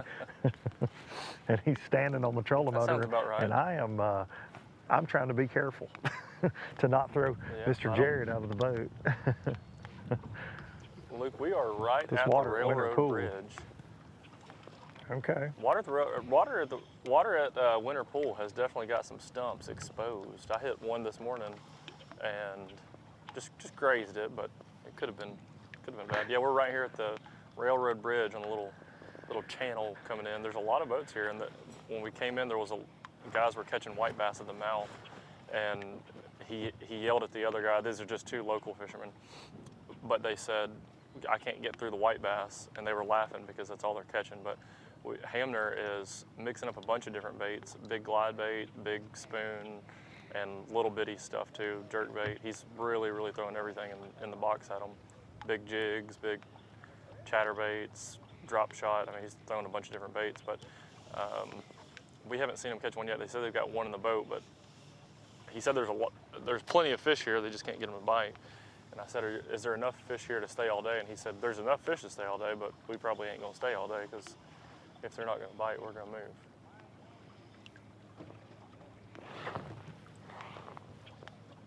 Well, he won a November ABT on Pickwick not too long ago, 22, I believe. So he's dangerous this time of year on the Tennessee River. He's dangerous everywhere this year.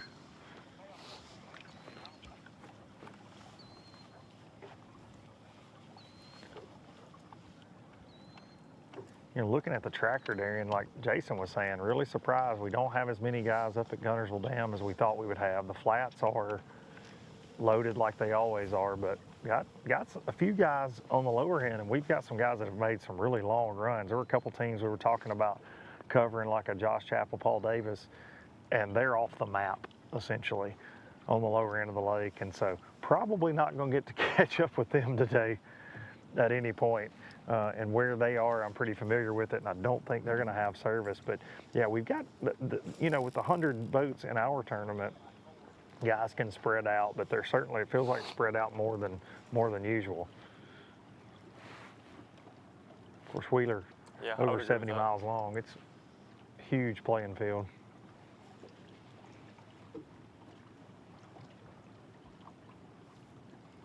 Darian, have you noticed when you see somebody practicing for the Toyota series and you're standing here with the camera that they all slow down and start touching their graphs? Because I have. They just start touching the grass for some reason. Like, I don't know if they're. It's amazing. I don't know if they're just curious I've or seen if that they're. So many times. I've heard a couple beeps. I've heard a couple beeps too when they pass. I have too. I've seen some of that this morning. It's like, oh, camera guy. I mean, I guess that's a great way to practice, to be honest. I mean, you know, don't knock it. Heck of a technique. Cover water efficiently. Just look for the loudmouth camera, guys on camera.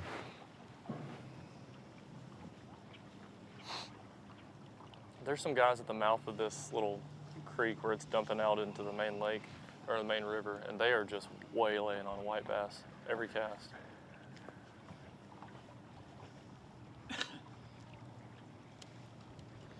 Are you seeing a lot of shad in that area too? I'm guessing if there's that many white bass. I'm not seeing them flicking. I don't have the. Oh, Jason's got one hooked up. We don't have Jason's on live view, but we've got him in our ear, and he is something's hooked up over there. But yeah, I don't see any. I don't have my graph turned on. I don't have my graph turned on, so I can't see if there's a lot of bait in the area. I would imagine there is, but it's not flicking anything. Nothing's flicking on top that I'm seeing. Yeah, it's the same down here. Not seeing a ton of activity. I did turn on my graph for the first time today to ease into this area, just so I didn't destroy my trolling motor on a stump. That's one of the many benefits of live scope, is I can see a stump before I hit it these days.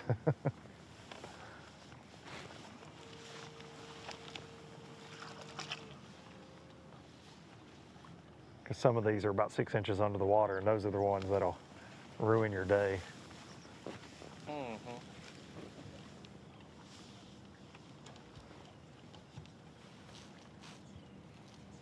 I don't know if you could hear Scott and Terry when I asked about fishing in the fog, and they both said, no, it's awful. At the same time. Like, I hate it. Scott actually said, maybe you'll get daylight here in a little bit when you run around.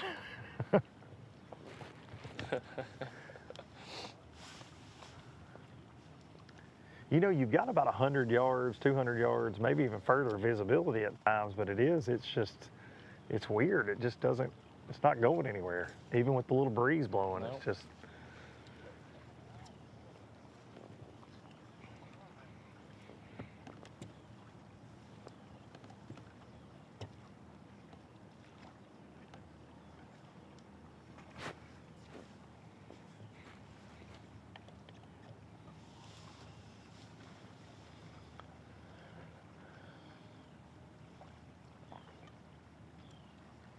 believe we got Jason Duran joining us again. Oh, wait, no. Well, we are officially culling at this point. Didn't get to see it. We're going to play it back here in a little bit. They'll be able to replay it for you. But got a good, a decent spot. I'm sorry, decent smallmouth. Had a fantastic net fight to get it. But we're culling, so we had some little ones in there. We got a lot of little ones in there, let's just say it that way. And they're going to cull them all out eventually, but we're getting started to culling. So made a little move and started culling.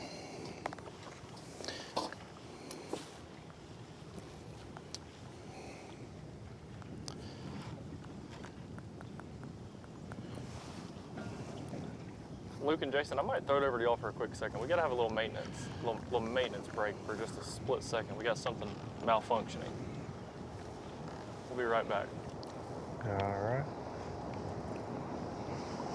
Darian, was some kind of malfunction, Jason? I'm not surprised, neither are you. I've never heard of a maintenance, like.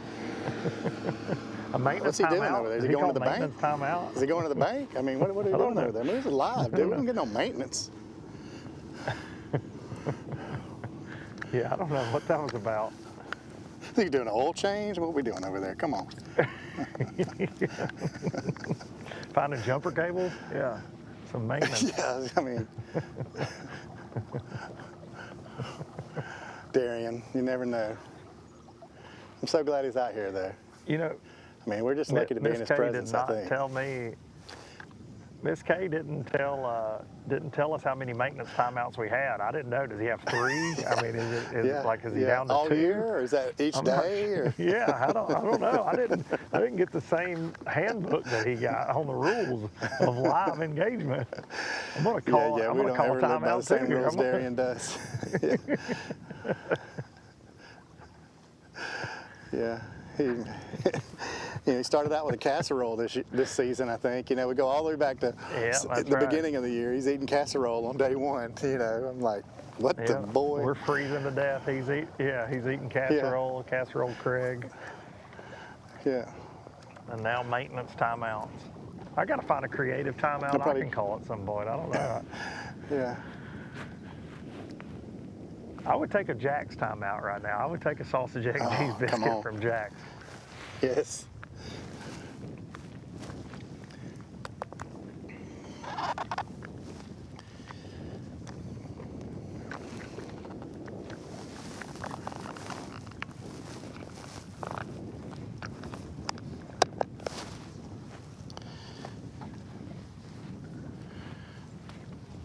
Well, these boys did call one while we were getting back set up.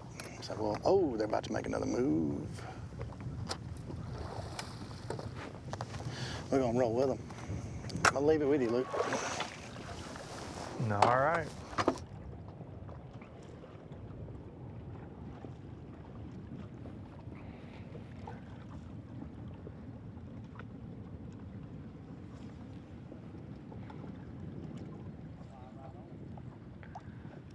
Between the fog and the birds, it definitely is like a Hitchcock movie right now.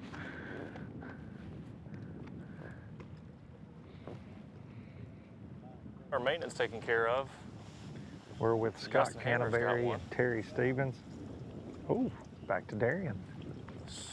Swang him in the boat. It looked like a little drummer, I think.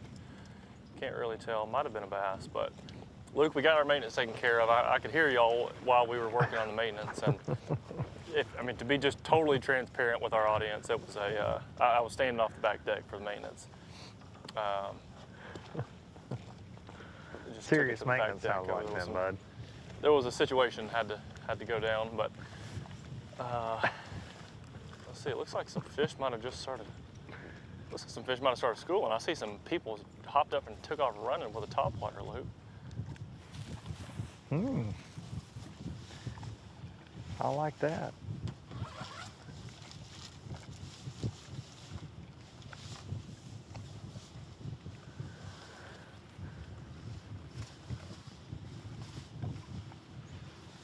Darian, I don't know what it is about these ABT100s, and Scott Canterbury, but you know, you pulled up on him at Weiss and he was losing fish. I just pulled up on him here and he had just lost a big smallmouth. Actually, Terry had, and it just makes me uncomfortable. You know, Scott's an intense guy. Yeah. Yeah. Especially the 6-pounder at Weiss. That one was not too enjoyable. That was not a fun experience for you, was it? No.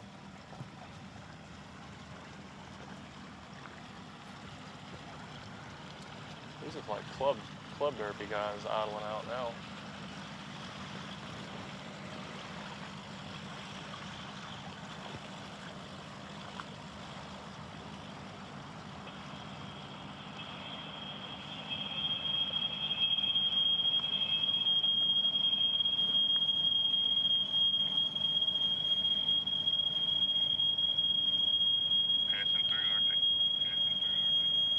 Yeah, passed through real close.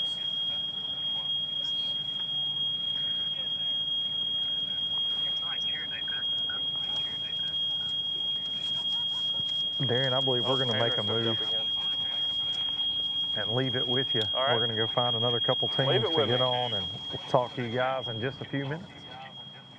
I can take care of it. We might scoot a little bit closer, maybe. Hamner has just caught back-to-back-to-back 3 fish catches, but all 3 of them have been small. I believe they're bass. They look like bass, right? He did put one in the live well. So while we were on our maintenance break, he did put one in the live well. And then he's caught, so I guess it might have been 4 fish in a row he's caught, but those last 3 were really small, like 8 or 9 inch fish. I couldn't tell if they're bass or drum or what, but that didn't look like whiteys.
Just get in a little closer. Power pole up, slide in a little bit closer to see what they got going on. They've moved out of a little bit further in the back of this. I don't know if it was because of the boat pressure they moved back or if there's fish all through this channel. But they've moved closer to the front. Y'all can hear that loud noise. There is a tugboat that's now hooked up to a barge or attempting to hook up to a barge, causing quite the ruckus.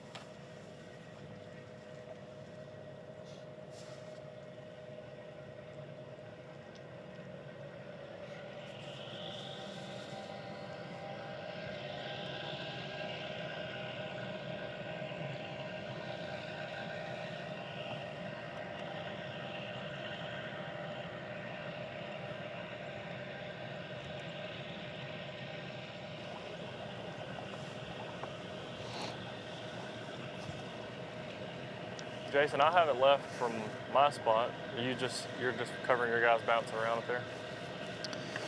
Yeah, we're staying hanging loose with that blue break here. They keep bouncing around a little bit, and you know, every time they move, they kind of start to catch some fish. So they just moved again, and kind of working our way up towards the dam, getting a little more boat traffic around us right now. We do have a couple drive-by camera waypointers. If you ever want to make a good waypoint, wherever you see a good spot to film, I think that's what they're marking. You know, if a good spot to get your camera out and take some pictures, this would be one right here. I didn't know that tournament fishermen like to take so many photos, but you know, it's okay. They're scoping our camera spots. Yeah. So we've had that happen a few times this morning. Yeah. All the photographers out there, you know, just all the waypoints are going to be given up. So. Yeah. Oh, hammer this one. On the jerkbait, he's got one chasing it.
Jason, we just got a text from Miss Kay that asked to go, whenever you can, jump on Walt Roberts. And Walt has actually won an ABT on Wheeler up that direction at some point in time. I don't remember how long ago that was, but 2019-ish, I would guess. 2018, 2019. And I wonder if they're able to I got catch him some in of my the same sights fish. for sure. Been kind of watching his tracker a minute. I think he's updating, so just kind of a couple trackers around where he is not staying current. Go ahead, Darren. Fun fishing story with Walt. The week after they won that ABT on Wheeler, I actually got to fish a Tuesday nighter on Gunnersville with Walt that next Tuesday night. And me and Walt did something that I've never seen anyone do on Gunnersville before. And he asked me to swear it into secrecy. And I lived there for 3 years. And I never saw anyone do the same thing he did. But we won a Tuesday nighter with 3 fish that weighed 14 pounds. And it was a largemouth, a smallmouth, and a spot on Gunnersville. Doing a very specific technique with a bait that, from what he said, you can't even buy the baits. He gets them special made, and it was an absolute blast. I would imagine if they're up that area, I bet he's got it tied on again. But Walt, I say this all the time, Walt Roberts is he really, really understands fish. He's one of the best fishermen I've ever been in the boat with, including a lot of Elite Series pros and FLW pros, and including Luke Duncan. I've been in the boat with Luke Duncan before, and you know, while he's off the air, I might even say Walt could take Luke even, you know, some days. But that guy does a lot of sneaky stuff. He alters his baits. He puts stuff on his baits. Really, really good fisherman.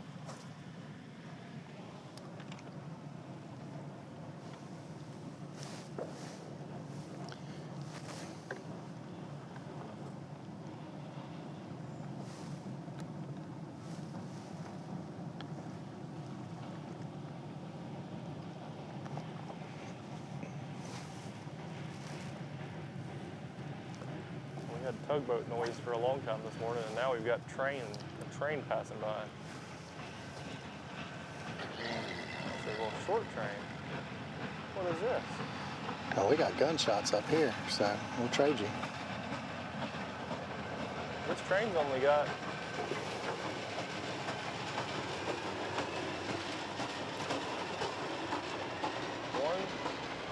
One, two, three.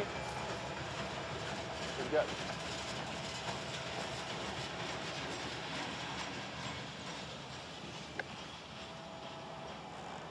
Huh, interesting. A little short train.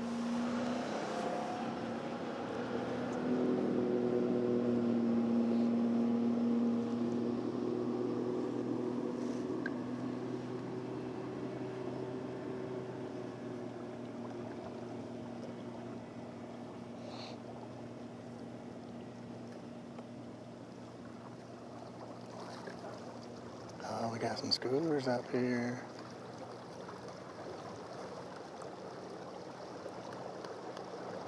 Jason, are you in an area where we could throw it to you for long enough that I could go get set up on somebody else, or do we need to hang around? Go ahead. I got it. I'm good. And then we'll trade after you.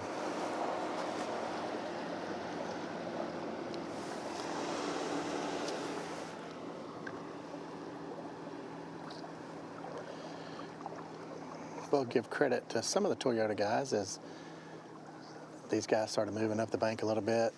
Those guys put the rods down and kind of moved off. So, we give credit where credit is due.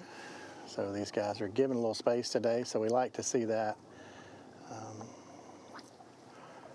Going for a tournament win here, you would always want somebody to give you space when you were practicing, So here we go. These guys are doing what they're supposed to do today. So good thing.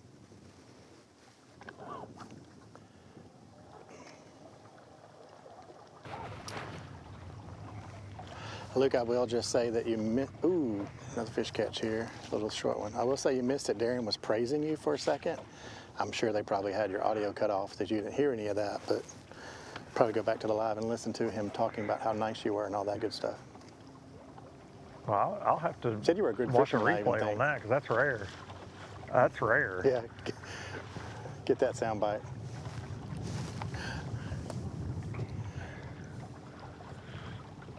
Make that a ringtone. Do people still do that, Jason? Do people have ringtones? Yeah.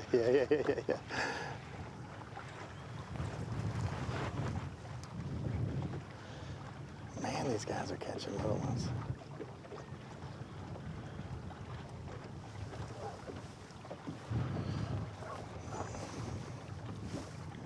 Well, you're seeing some fish catching going on. We're not seeing a ton of it down here on the flats right now. I mean, we briefly visited with Sam and Trey earlier. I know they had a big day yesterday and they're really looking forward to it. And they've got one fish in the boat so far. I can still see Wesley Gore, Brian Stifler from where I'm at right now, who Darian started on here on a big school. They've not moved, but for the most part, everybody's really moving around. Looks like these guys are going to make a move again too. I think we will, Jason. Okay, well, we're going to hang out. When y'all get set up, we're going to make a move after that.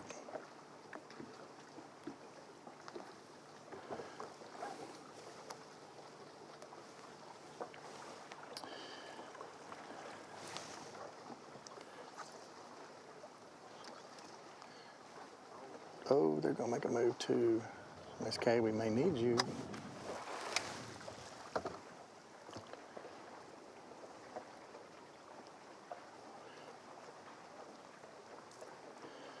Well, we are going to take a little commercial break here while we're all kind of moving around, getting reset up. This is the Alabama Bass Trail 100 from Wheeler Lake. These guys are fishing for a total purse of $100,000 today. 100 teams going all at it. So they're going to bounce around a little bit, and we're going to bounce around a little bit, get set back up on some teams. So y'all don't go far. We'll be right back.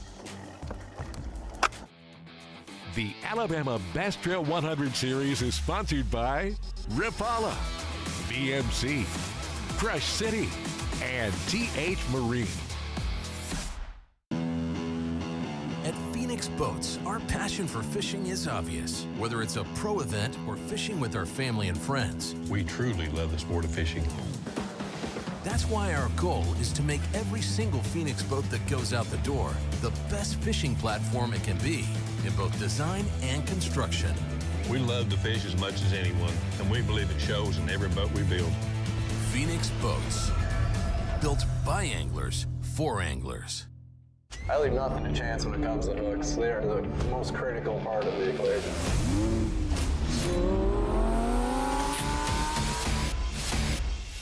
This is truly the best hook I've ever used.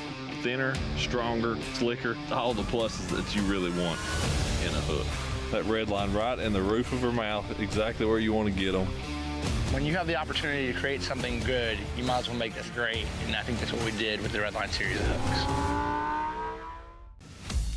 In the relentless pursuit of domination on the water, one name stands above the rest. TH Marine's Atlas Jackplate. The power behind champions since 2007. The driving force that propels you to victory. More winners choose Atlas. For the fisherman who demands the best, Atlas delivers. Because every move counts. More winners choose Atlas. Big companies get bigger and bigger and talk about their fancy labs where they study fish behavior. But then they all go golfing on the weekend. We don't have a large laboratory to test baits. Why, you ask? We don't need a big laboratory because our pros fish, our employees fish, our salespeople fish, our suppliers fish, our mold builders fish, our owners fish, and our kids fish. This is our laboratory. Our R&D comes from time on the water, learning how to make fish bite. We don't have other hobbies. We fish. We fish all year in all conditions across the whole country. All that time on the water brings us thousands of hours of testing new products and improving current ones for all species. We're a family-owned U.S. company that has many of our products made in America by American workers. The products we don't make in America, we make in Guatemala, which supports many families in that country as well. If you've been at Jack's as long as I have, you know what gets people in Mobile excited. Bacon! We're putting a whole heap of bacon on our new Ultimate Barbecue Bacon Burger. 6 slices of crispy hardwood smoked bacon with 2 all-beef patties, cheese, and our tangy southern barbecue sauce. Y'all, that's a lot of bacon. Oh, I can handle it. It's Bacon Mania with our new Ultimate Barbecue Bacon Burger. Or try our classic Big BLT or our Chicken BLT today. I'm Carrie Jackson, and I'm all about the South. Welcome back to the Alabama Bass Trail Live studio here on the banks of Wheeler Lake at Ingalls Harbor. You're looking at a view from Blast Off this morning, our aerial view of Blast Off. 100 boats going out for $100,000 here at Wheeler Lake, the third and final stop of the Alabama Bass Trail 100 series. Final stop for the Alabama Bass Trail team this weekend here at Wheeler Lake. It is the top of the 9 o'clock hour. We have 2 more hours of live coverage to bring you. We've got Jason Duran, Luke Duncan, and Darian Craig out on the water. As you can tell, if you've been watching live, it is very foggy out on the water, making the long runs a little bit more hazardous than what we would like to cover. As you can see, during Blast Off, it was clear as a bell. But as the guys got further down the lake, the fog has set in. So we're trying to get them moving down the lake. It's just they're going to have to do it for a little bit slower than normal. Again, Wheeler Lake, 67,000 acres from the Wheeler Dam to the Gunnersville Dam. Jason is up around the Gunnersville Dam. I think he's going to go and try to get on Mr. Walt Roberts and Robert Greenberg here in just a little bit. We call them our American Baitworks boat. Halo on one side and I believe, let's see, Halo on one side and Bait Fuel on the other side. So got a lot going on that boat. But Mr. Walt Roberts, great friend of the Alabama Bass Trails, fished with us since day one, I believe. So good to have him out on the water. Guys, we are trying to get our team in position to get a lot of other teams online with you today. But if you look at between the Railroad Bridge and Ingalls, there's probably 15 teams that we have trackers on.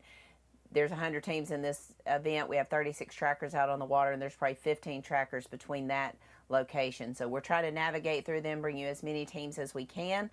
And we'll be back out with Jason, Luke, and Darian in just a little bit. So I do want to remind you the weigh-in is at 3 o'clock today here at Ingalls Harbor. There's no bleacher seating there, so please make sure that you bring your lawn chairs out. We'd love to have you guys out here with us at Ingalls Harbor. Starts at 3 o'clock. Come by early if you like Christmas decor, fall decor, all the things. They are having a vintage marketplace next door at the pavilion. I think it's $11 to get in there, but they are doing that coinciding with our Alabama Bass Trail event. So if you would like to go out and do that, there's little things that you can do, and they got some food trucks over there as well. Ingalls Harbor, 3 p.m., Alabama Bass Trail. But if you can't be here, you can watch it on alabamabastrail100.org or on the YouTube channel at Alabama Bass Trail TV, and on both of our Facebook channels, Alabama Bass Trail Tournament Series and Alabama Bass Trail 100 Series. So you got all of that there. A lot of the questions that we're getting asked is about the 2025 season. January the 18th, we'll be at Lake Gunnersville. June 7th, we will travel back down south to Lake Eufaula and then finish out the season on November the 1st at Wilson Lake. So heavy on the Tennessee River for next year, but we're excited about that. We are sold out for those events, sold out just 3 or 4 days after opening registration. So excited to fill a field for another series on the Alabama Bass Trail 100. Jason, Darian, and Luke are running, I guess. So if you have questions, please post those in the comments. I'll be happy to answer those. I know someone inquired about Lee Pitts. We do have a tracker on Lee, but we have not seen him as of yet. One of the comments on YouTube is it's foggy out there today. What do you think the guys will be throwing? We've seen some swim baits. We've seen some topwater baits, more like spooks. Haven't really seen any pop-ars or anything like that. But so far we have not seen, you know, a variety of baits. We're seeing a lot of swim baits and a lot of the spooks. Your typical topwater baits, no jerk baits. We haven't seen anything like that. No spinner baits, anything like that thus far. I think the cloud cover is probably preventing a lot of that. So, and again, I think it's preventing guys from running around to where they may want to go check their other spot just because the amount of dense fog that we have. Air temperature is probably in that 63, 64 degree. Very light wind. That's why the fog is just staying around.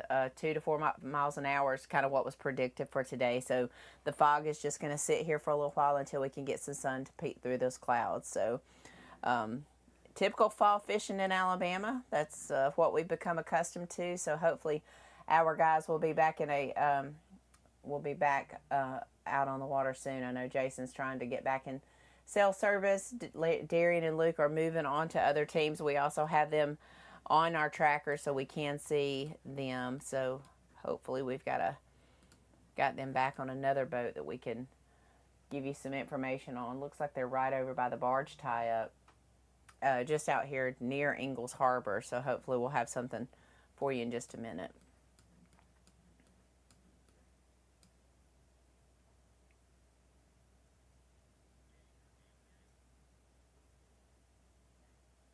All right, guys, we're going to go back out to Darian. He is on the water here at Ingalls, or close to Ingalls, I would suspect. Darian, are you on a boat, and who are you with? I can see the live trailer right now from where we're at. We've got Damian Willis and Mark Stewart. They're tucked in behind these barges, and they are the first guys we've seen. I believe they're boat number 22. Yeah, boat number 22. And kind of at a weird spot. I want to stay right here for just a second. So y'all are going to probably see this side of this barge for a second, but the grass point that they're fishing, it kind of comes out a little bit too close. I don't know if they're going to be casting at it, so I want to just wait here for just a split second so I can see what they're doing. But they're throwing right at the grass into it a little bit, but I really can't tell if they're... Oh, look up ahead. Somebody's got a big one up there. A jumper. That's not a ABT boat, I don't believe, but...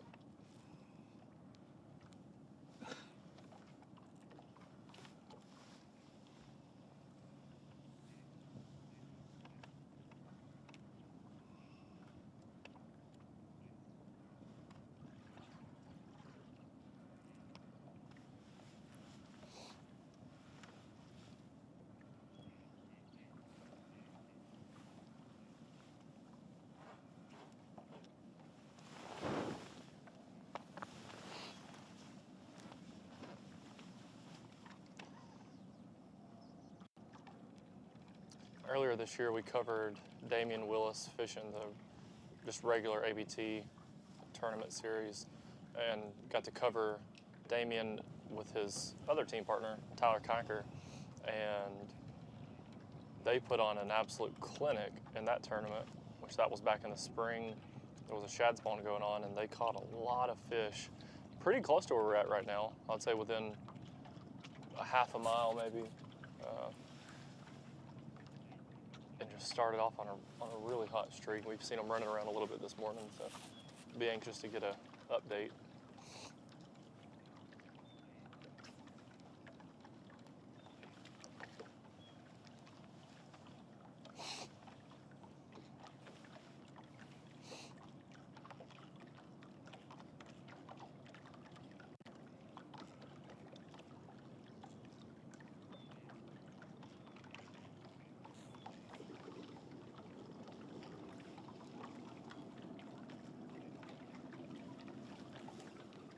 We're about to get really close. Maybe too close.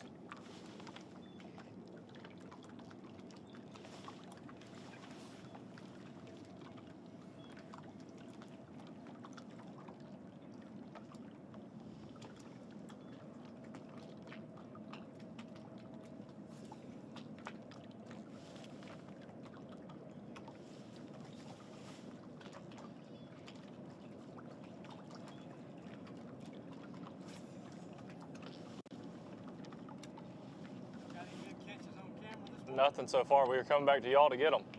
I'd love to show you one.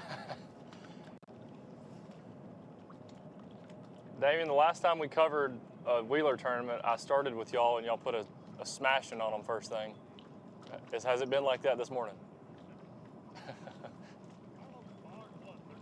Yeah, it hasn't. We haven't seen hardly anything.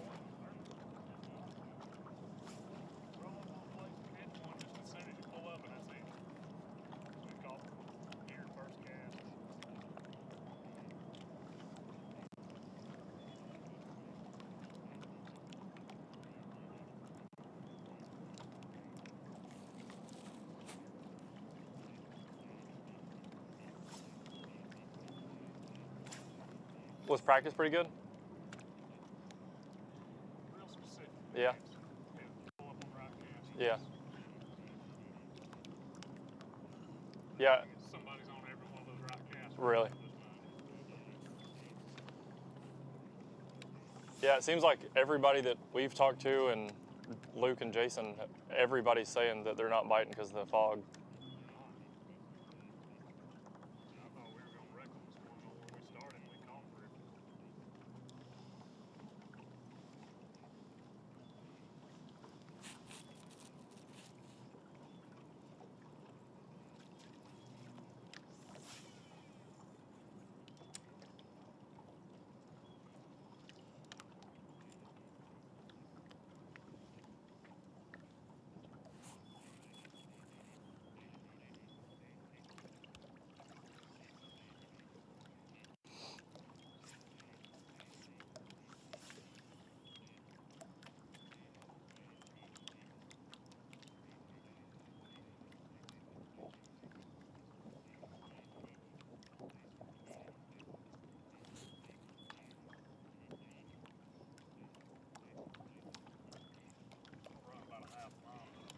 You're about to? Nice. Good luck. Catch up with these guys. Yep, we're gonna catch up with these guys over here. They, we saw them catch one earlier, and I don't know. Yeah, I have no clue. We haven't been able to get caught up to these guys, but I did see them break out the net a few minutes ago, so from far away it looked big.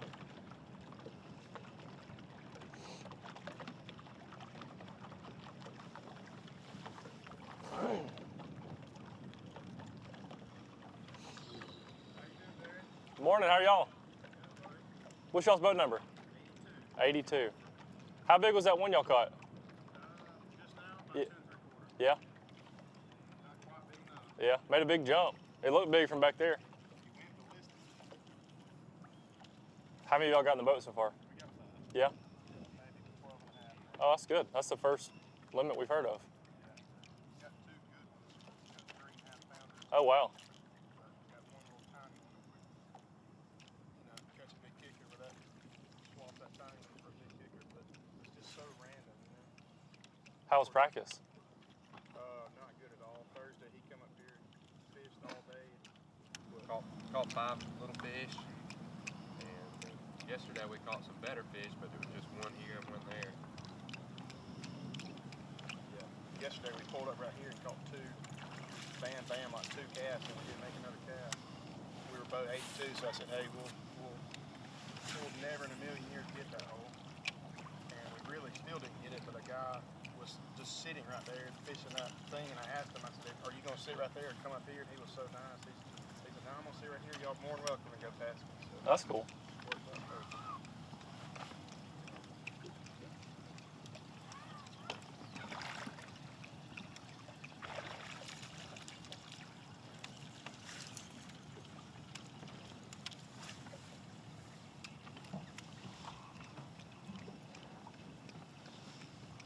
Did you say y'all got 2 fish that's over 3.5 pounds? Yeah. Wow. So that's a really good start for y'all watching at home. This has obviously been a really slow morning. Everybody's talking about the fog and how bad how bad the fog's been for the bite this morning. But these guys they said it's random. But if I'm catching 3.5 pounders every now and then, I'd take random on a day like this where it's tough. And the difference is we're a Coosa River bank fishermen. I think that's what's helping us. Yep.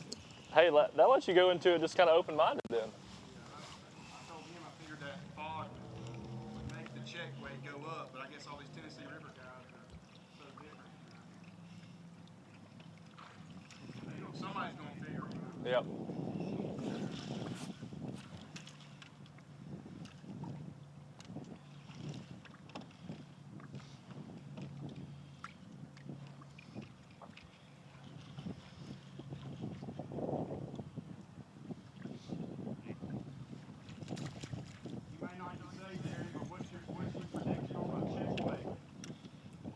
I haven't even thought about check weight. We've just been talking about winning weight, and as of right now, our winning weight's going to be off too. I was thinking somewhere about that 15-pound mark for 20. I think that's got to be close, maybe a little less than that even.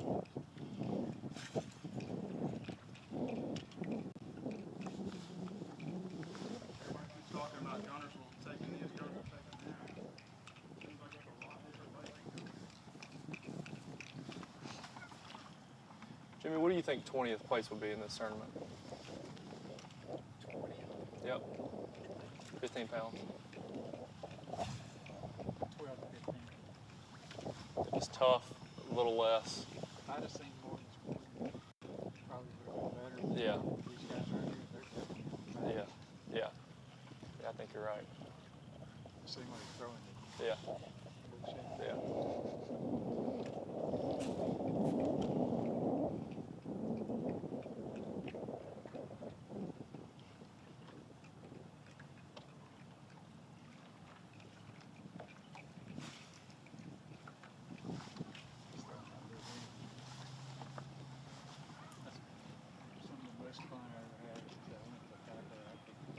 Yeah. 3 years ago. Yeah. First day I thought, before lunch, I thought I had a heat between 3.5 to 7 pounds on the Rico popper. Caught so many fish on it that week it broke it in half.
one kind of neat thing for people who are maybe haven't been to Wheeler or don't know a lot about the lake, where we're at right now, basically from this line of boats, we're right on the river channel. So just a few feet over, it drops off pretty significantly into the main river channel. And probably 50 to 60 yards that way is really deep. But from this boat all the way to that bank, as far as you can see, there's basically just one channel that runs through there, right? So from here, as far as you can see all the way to the bank back there, it is 0 to 4 or 5 feet. And especially with the water being down, there's a lot of really shallow water. So as far as you can see, it's trolling motor only. You could idle it, but you're probably going to hit some stumps and stuff. So it's one of those things when you're watching on TV, you don't really understand it, but it's very shallow as far as you can go. And so these guys are fishing right off of this main river channel, comes right up on top. And basically, every boat that we've covered this morning is essentially doing the same thing. It's, at least me and Luke, they're all fishing, and this is what they call it, Decatur flats. So they're just fishing right up, as soon as it comes from the deep water, right up onto the shallow water, they're fishing right on top of there. And it's really good pretty much all year round, but you probably won't be able to tell on the camera. But if you zoom as far as the eye can see, you can see boats every 100 yards pretty much scattered all the way down. And that's pretty standard for fishing on Wheeler. But it's like one of these boats, or probably all the boats, is on different groups of fish all throughout this area. And the crazy thing is you're in the middle of the lake, but you can fish a topwater. You can power pole down and just sit in one spot. It looks a little intimidating, but there's a very specific way to fish this, and it makes it a lot of fun. People catching fish on a buzzbait in just wide open water, not a place you would normally think to throw a buzzbait, but with the water being so shallow on the flats, you're able to fish, fish shallow, obviously. These guys are throwing topwater baits. One's throwing a bigger swim bait, wake bait, and the other's throwing a spook of some sort, a walking bait. And I'd say that's probably one of the most fun ways to fish. We talked to some guys yesterday who were catching all of their fish. We're catching all their fish on a buzzbait and a whopper plopper. And so to be able to catch fish on top, they caught 17 pounds yesterday on a buzzbait and a whopper plopper. So to be able to do that all day long and have 17 pounds, that's a really good bag of fish for this tournament. So really fun way to fish. Oh, we got one hooked up. Big one. Oh, it came off.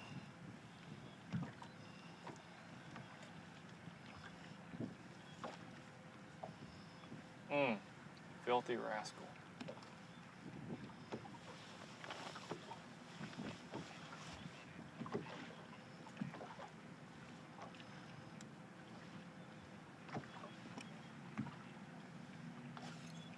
And if y'all been watching since this morning, when I started on with Wesley Gore, and he's fishing the exact same thing, but just probably 4 or 5 miles down from where we're at right now, but the same thing. Fishing up on the flat, just little high spots or little depressions will hold the fish, and you bring your bait by it at the right time when they're feeding, and you'll get right really quick. And especially on a spot like this where there's schools at, Wesley said that there's hundreds of fish on the school that he started on, and you can just basically power pole down and cast at the same exact spot all day long. And when they've got current, when the current's flowing, it sets the fish up on specific areas. So whether it's a brush pile or a shell bar or just any indention in the bottom, they'll get into those depressions to get out of the current. The kind of water will flow right over the top of their backs, and they don't have to really swim hard. And when they're biting, it'll happen really quick. Thought I could have you one on camera, dude. I thought you were going to. It's amazing how some of them can get it so good, and then. It's wild.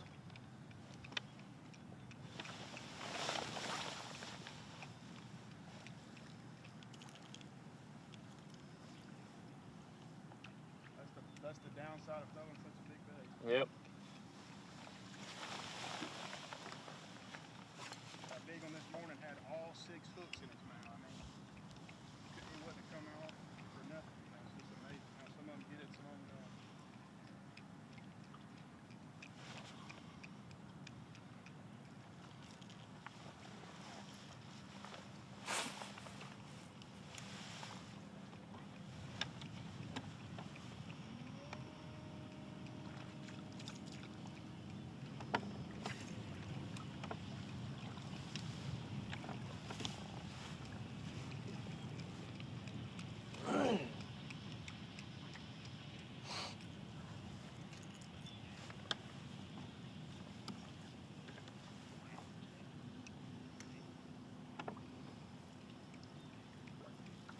So do y'all have a specific like spot, like a school found, or are you just fishing this whole area? That back there was our best place. That's where we got those quick bites in practice. Gotcha.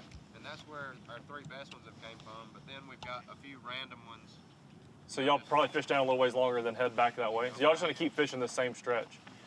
I think what's so important is that those barges are keeping that water clean. Yeah. That water is a whole shade clearer than this other stuff here. But yesterday we fished about 200 yards of this and didn't have a bite, and then got up there and got 2 bites on back-to-back calf. Wow. So there's something special about that little area. Yep.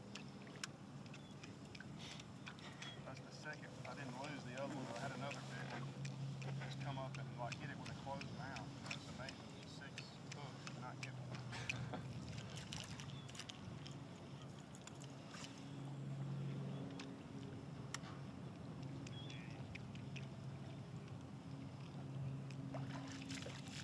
There's something special about that pole down there too, all the way down there, because this morning I bet there was 6 boats around that marker. Really? I'm sure it's some kind of little point. You'll see there's stuff ganged up.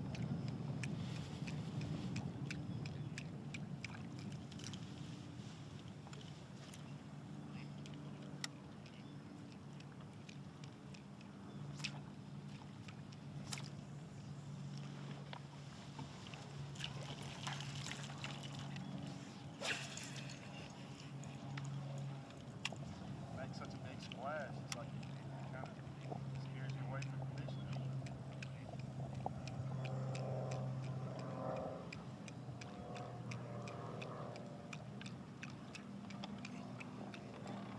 Has that bait caught some of the bigger fish? But it's been basically 50-50 basically. It's got more bites this morning. Big bites, but like I said, only one of the big ones got it. Yeah. I don't know how big it was, but it looked like a pretty good fish. That I just lost, and another big one missed it. But I'd say it's about 50. I just think the difference is so many people are throwing this fish. Yep.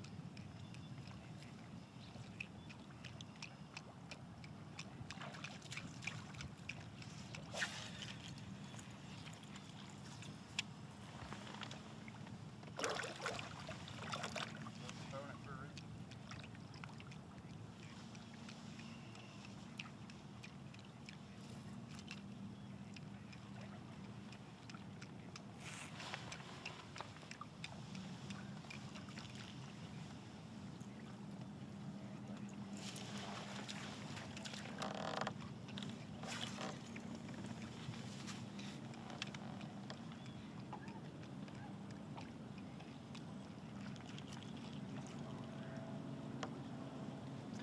Just got an update. We've got 82 people watching on Facebook and 225 watching on YouTube. So if you're watching back at home, big thank you for spending your morning with us. Hopefully these guys are gonna get some more. Back up to the little sweet spot. Yeah, we're gonna follow y'all up there. Jason and Luke are hunting other boats. I don't know what they got going on. They might have took a lunch break or a breakfast break.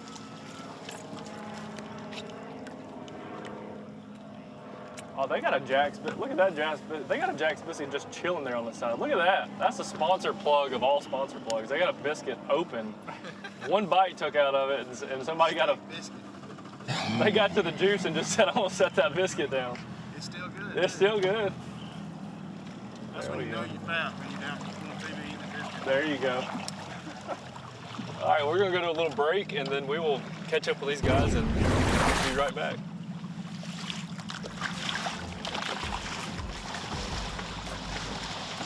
Thanks, guys. Thank you, guys.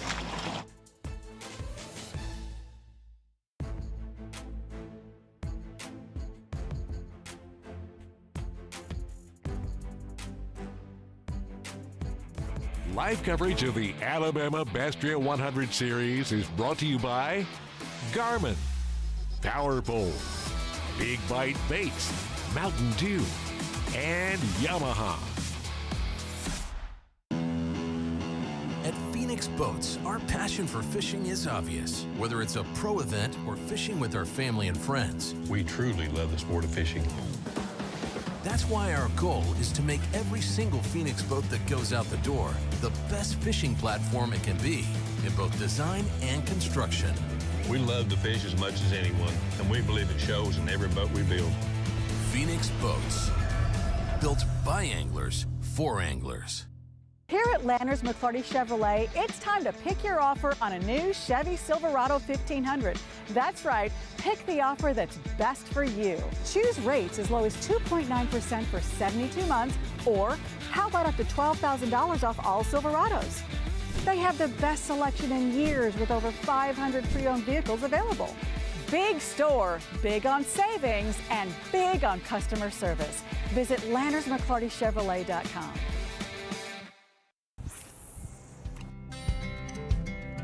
Some things ain't worth keeping. Yesterday's traditions, today's adventures, tomorrow's memories. Now that's something worth keeping. Fish Alabama and find your keeper. For more information, visit fishalabama.org.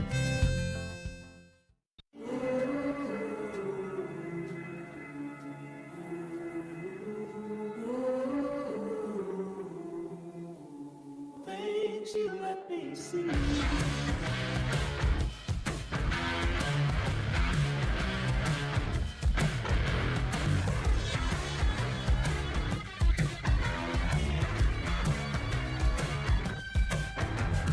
Things you let me see.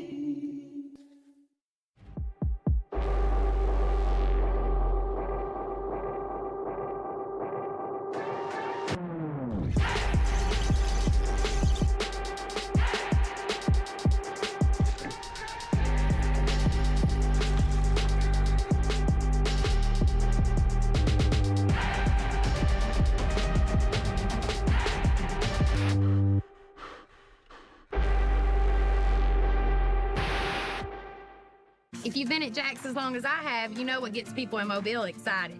Bacon! We're putting a whole heap of bacon on our new Ultimate Barbecue Bacon Burger.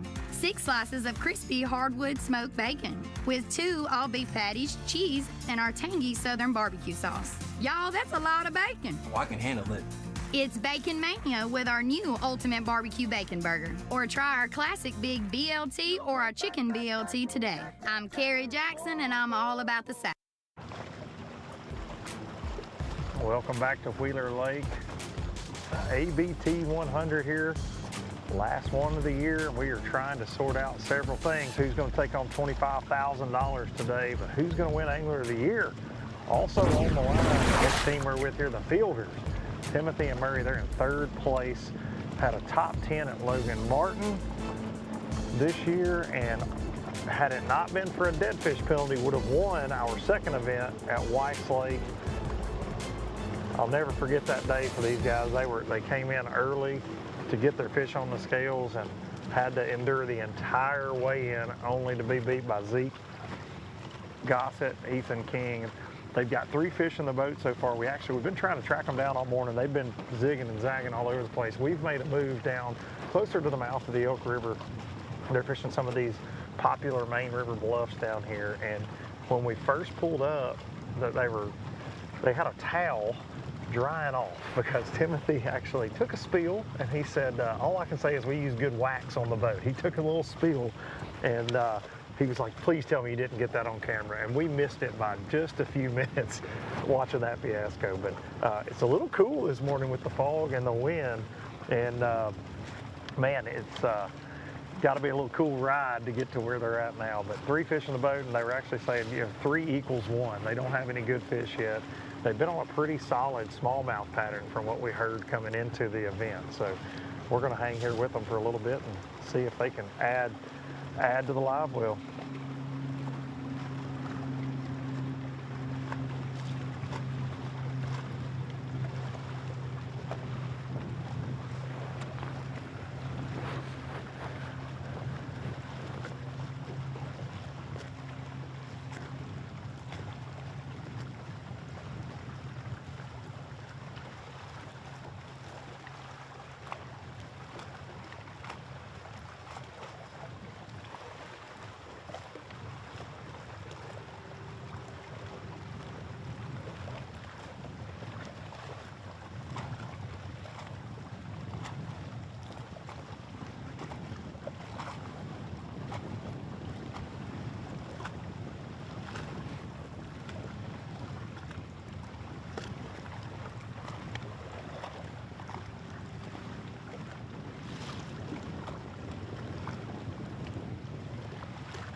paralleling these bluffs with moving baits mainly, chatterbait, crankbait.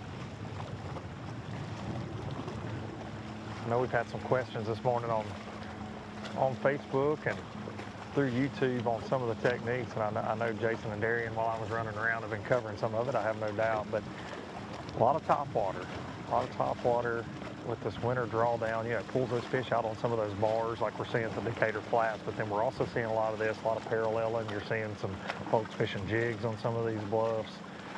And Wheeler has a really healthy smallmouth population. Up in the Decatur area, they really mix in with the largemouth a lot of times. And Scott Canterbury told us that he lost a big one up there on a topwater. But what you're seeing the fielders do right here, this is how it goes down a lot on the lower end of this lake this time of year, paralleling the bluffs. You'll see people finesse fishing these with a jig or a shaky head as well. But on a day like this with a little bit of wind, get some moving baits going on. And I'm looking on my live scope and there's just bait fish everywhere in this area.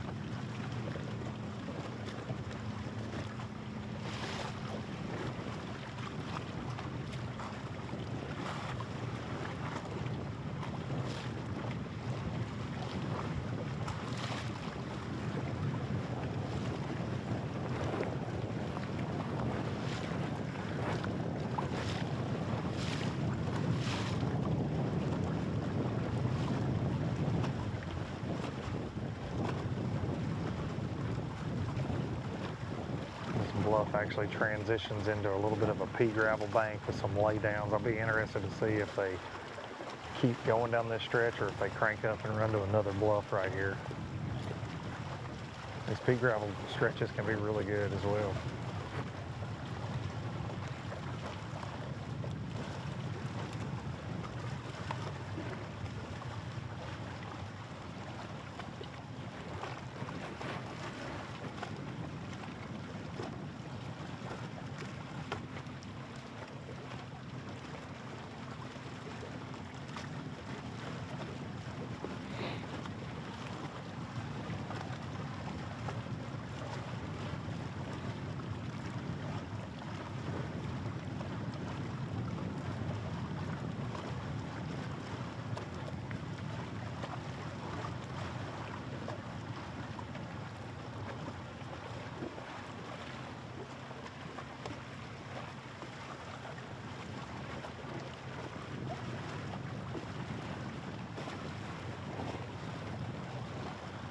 Whoever wins Angler of the Year today is definitely going to earn it in these conditions because it's definitely slowed the bite down for most of the teams we've seen so far.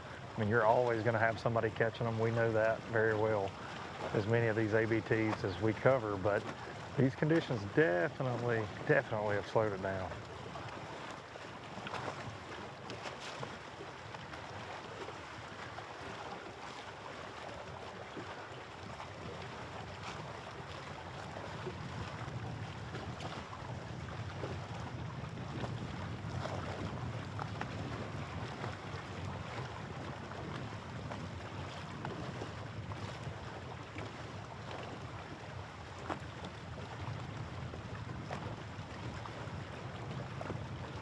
See how Timothy's propped up on the side of that boat? I'm going to bet that's how he slipped and fell in a little earlier when we first pulled up on him.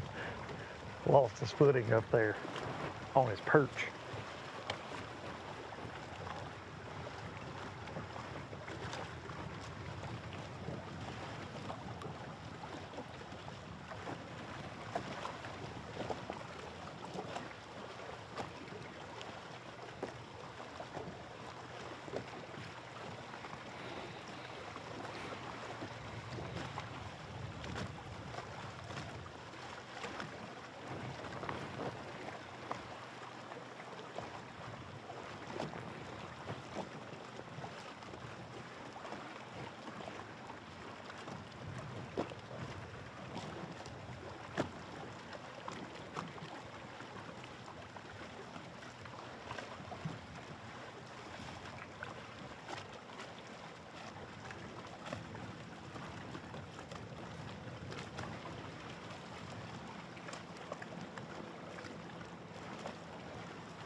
All right, welcome back, Jason Duran. He's going to come on back from up the river. Yes, sir. We've been bouncing around a little bit this morning. Caught up with boat number 24, Thomas Shelton and Matt Adams.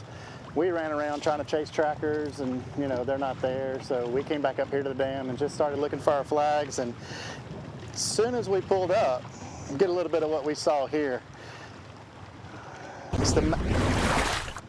Thomas said it was the Matt Adams guide trip, but Thomas is contributing right here for a moment. So as soon as we pull up, he's setting the hook, and he turned around to talk to us and kind of loses the fish and brings it back and swings it for the net. Little fight to get it in the net. And now he starts to bring it in. Nice catch. Look at that fish right there. That's a good one, isn't it?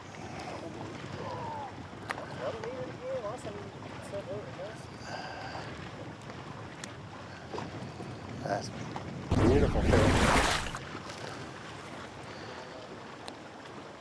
All right, Talk about a Thomas. guy that's had a fantastic... Good dude, man. Good fish. Really good fish. I know I look real professional with that. Hey, we make you look good. That's our job out here, is to make you famous for sure. I mean, you're already pretty famous anyways, but you know, you're contributing today. You said earlier, you know, you don't normally contribute on these trips, so here we go. It's hard fishing behind an elite angler. Normally he's paralleling with a swim jig, and I'm back here just holding the net. Well, y'all said you got up here this morning and had a little bit of competition fishing around. A lot of guys were out here early. We were out here early with them, and you know, y'all were probably still running at that point, but you're able to get on your spot right now. And how's it going? You know, this time of year with the wheeler, it's tough. Water's down, and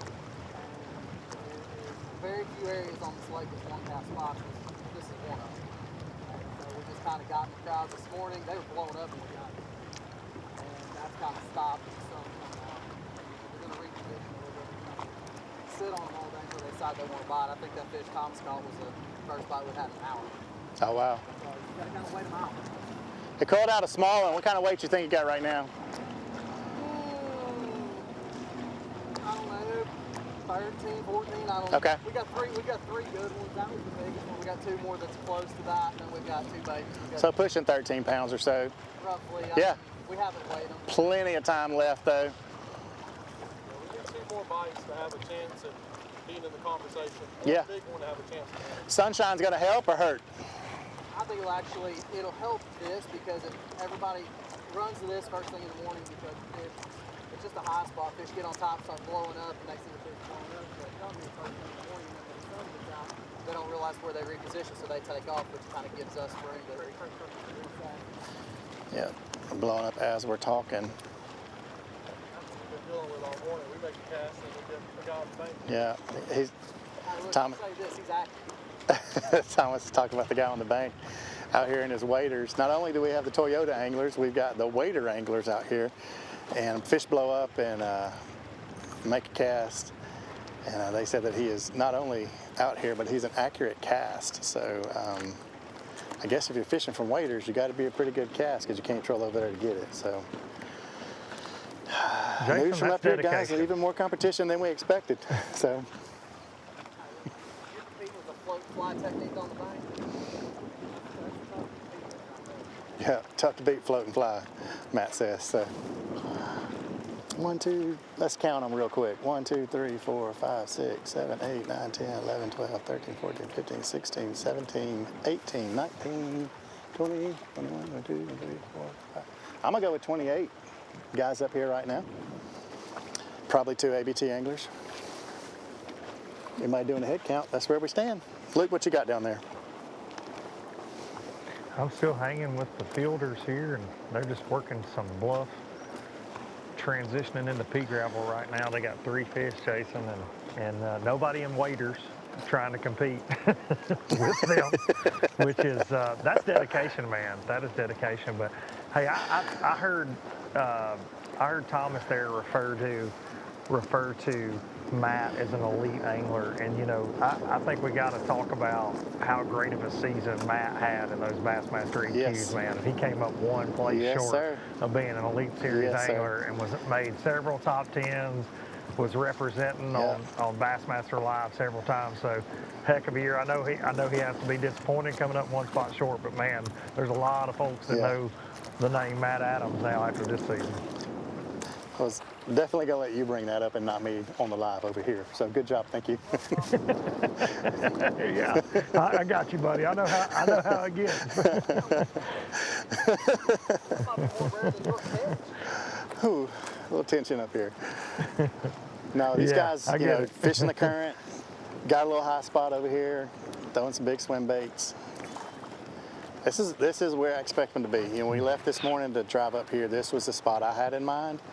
You know, we stopped on Lohberg earlier, just, you know, down from here just a little bit, which was another kind of a good spot. But we didn't really have any trackers on any of these guys, so we bounced around trying to find some guys. And I was like, you know, there's going to be somebody up here. So here we are, right where they should be. You said 28 boats. 28 boats. Oof. And most of them are singles. So, you know, that says a lot. Now I don't know if we had some guys, we were going down the bank and with Lohberg and them, and the guys just left. So that's what we want to see. You know, they're very yielding to our guys today. They understand that the pressure will be on them next week, and they'll be wanting the local guys to get out of the way. So it's a little give and take today. No doubt about it. We haven't seen anybody really just You hear that in the crowding. background? You hear That's that? the dinner bell, baby. That is the dinner bell. The dinner bell. That is the dinner bell. Whew. Can't wait. Here we go. Here we go.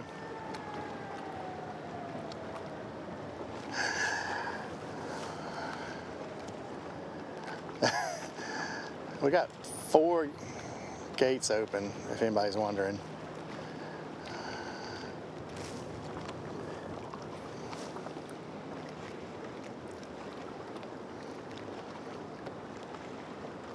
This is where I would be. If I was fishing today, this is where I would be. I talked to Justin Atkins earlier this week, and you know, he kind of felt earlier in the week that, you know, this is kind of where it would be one. But he also said, you know, a lot of checks, or most of the checks, are going to come down from the other end of the lake. And you guys have seen a lot of trackers down that way this morning, you know, Elk River and all down around that other end. Got a lot of guys hanging out mid-lake too. Always a popular spot. But this area right here will be a factor. If not this week, definitely next week. But it gets a little cooler, really starts to pay off even more. Yeah, we really, you know, in our 100 boat field, we got guys spread out pretty good. I mean, you do have the gaggle of boats there on the Decatur Flats on that whole stretch up through there, but a lot of guys started in that area, and we're seeing them slowly move down this way, like the fielders. They actually started at Browns Ferry Nuclear Plant. They've been chasing smallmouth primarily, and they started there, ran down here. We're kind of in that Lucy's Branch area right now. And we do have some teams that have made their way into the Elk River as well.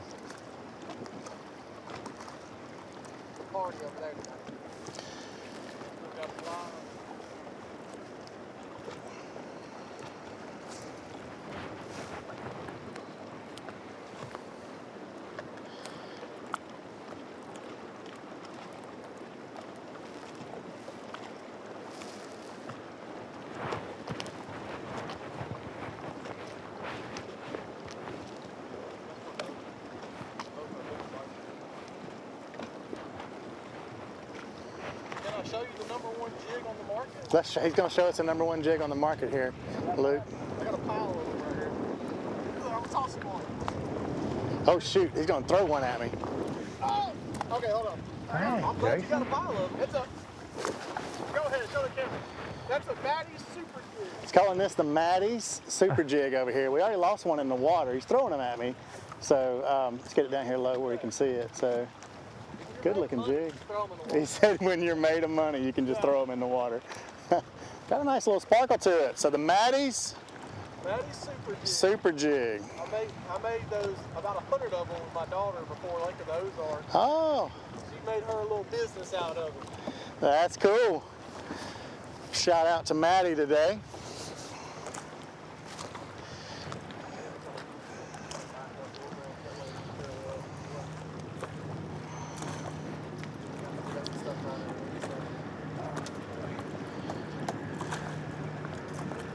I caught our big fish yesterday on that jig. Really? A little bit different. How was practice? I mean, Matt was up here almost all week. You know, he had a couple of sponsorship meetings and stuff he had to go to. But he fished off and on. Caught him decent, but beautiful. Very hit and miss. It's very lucky timing. you know, Doc talk this morning or all week was that it was really good for some guys. But the guys always kind of throw it around a little bit. Really good means what, you know? So If it's really good for this lake, it's going to take mid-20. okay. If it's really good. I also heard from how hard it was. That's the other side of it. You hear guys saying all day, there's a lot of miss opportunities, or a lot of just really weren't biting the way they wanted them to bite. That's probably what it is, the way they wanted it to bite. Yep. But the pressure's going to have to play a big part today, too, that a lot of guys had to sit on it. Yep. To start the day and everything, it's going to play a big. Yeah, a lot of boats on the water today. It's back to the weekend anglers too, and The anglers are pretty good. I mean, we pulled in here and we all fished together. There was 4 of us. There's nobody throw their hands up mad or nothing. good. Oh. Like I got Golly. Glad you got insurance on that. Glad you got insurance on that. But yeah, it was all right. How much line on here to back off that broke off for you? 12 pounds.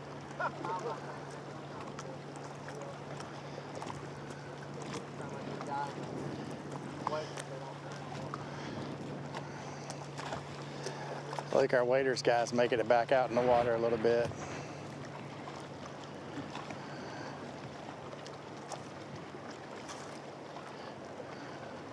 I think Luke may have fell asleep over there. I'm not sure. I'm laser focused, Jason. We're gonna let Luke slide off and we'll hang out here.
Currently, they're draining that lock down because, cameraman, spin around just a second right here. This little tugboat over here, or little, I guess you'd call it a whaler, Boston whaler kind of looking little boat, is going to lock through up to Gunnersville. So that's when we heard the horn earlier. You can see on the lock over there, they're draining a lot of water out of it. That gets these fish stirred up and really puts that current back in here, and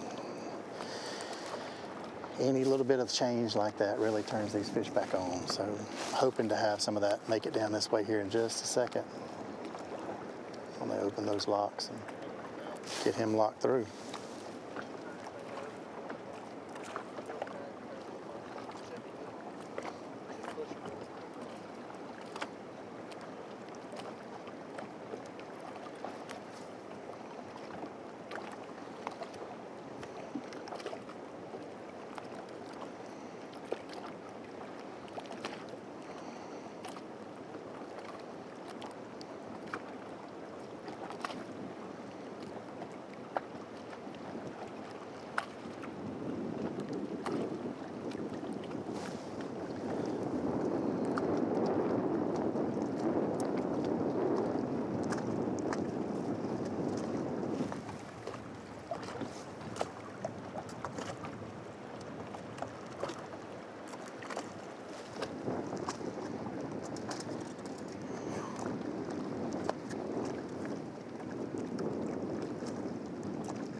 Darian, slide back into the 2 box here. Yes, sir. We've been following around boat number 82 for a little while. They caught some earlier, and we were passing by, and Rob Lee and Steve Winslet were sitting here. And if these guys are just always catching fish everywhere we go, but this lake has got them a little flustered this morning. They say they got 3 little ones. They're fishing. Actually, we've seen several boats fishing this exact same spot, but not making the cast they're making. Everybody else has been fishing where our boat is.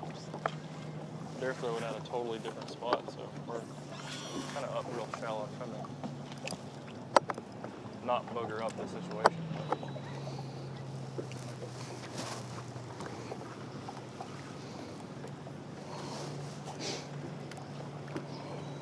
They said they've got 3 little ones, and that's 3 more bites than they had yesterday, or 3 more than they caught yesterday.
So we're actually going to make a little move and go catch up with Wesley Gore, who we started on this morning, and see if he's got an update for us. So we'll be right here. Run.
comes the doors opening for that little boat to log through.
Five and turn 40, your eyes go bright. So bad. I refuse to get glasses. I mean, you go back.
All right, we're gonna make a move and let Luke slide in. I think he's got Mr. Justin Atkins.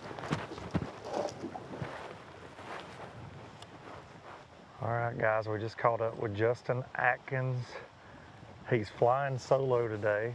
Kyle couldn't be here, so he's having to attack Wheeler with no practice because he qualified for the Toyota Championship. Y'all have heard us talking so much about today. We've got several guys practicing what was actually off limits this week during our practice. So Justin, talking to him yesterday, couldn't get out on the water, and then he couldn't fish with Kyle due to can't be in the boat with somebody that's been on the water, I guess. So one of the rules in the Toyota series. So anyways, flying solo. He says he's got about 14 pounds though. So we're gonna hang with him here. Brand new boat that he just broke in yesterday. So all brand new, everything. And flying solo and fishing his first of 2 big tournaments on Wheeler here in the next 7 or 8 days or so.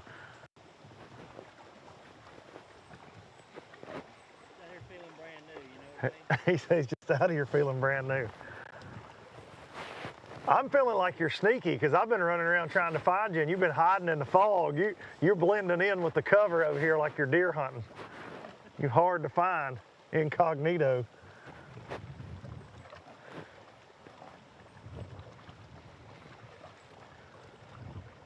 Looks to be doing a little bit of scoping around and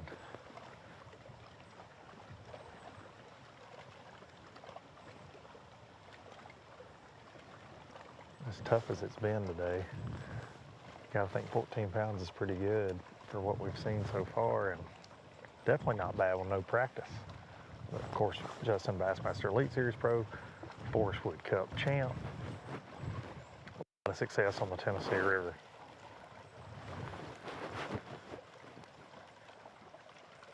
Former ABT angler in the north years ago before he started pursuing his professional dream. He's had quite a bit of success in these 100s with Kyle Dorsett.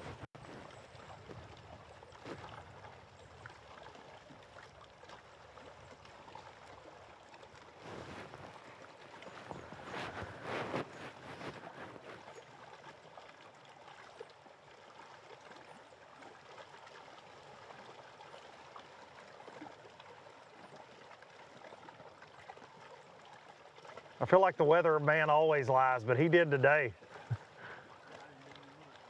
Well, I thought it was going to be nice, and then you got this just massive cold fog. Jared and I are freezing to death. We're not built for this. We need sunshine.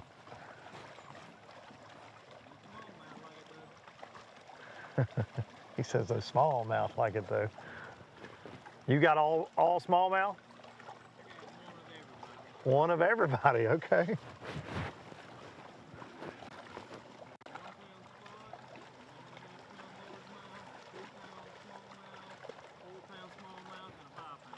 Ooh. I don't know how well you guys can hear him with the wind and things, but he said he's got a small spot, a small largemouth, a decent smallmouth, and then a 4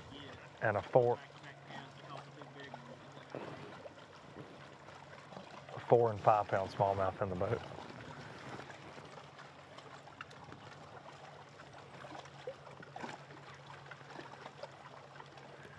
So did you catch them and leave? Was it that kind of deal? Because you got another turn. Oh, you called every one of them would bite. Because you were kind of talking yesterday, like, I mean, I don't know if I'm going to practice. And I said, well, if you stumble onto the right deal, even going with no practice all week, you might win $25,000. I figured when you got out here, those competitive juices start flowing, and you're like, yeah, hammer down. Yeah, worry about the next tournament when it starts.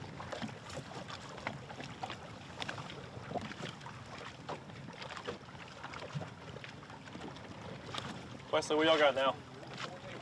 Yeah.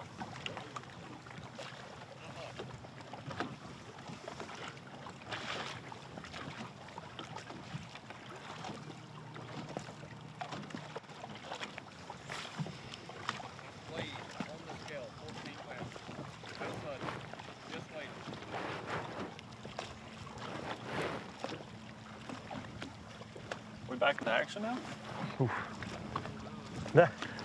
I think I saw that. I'm trying not to get in your way.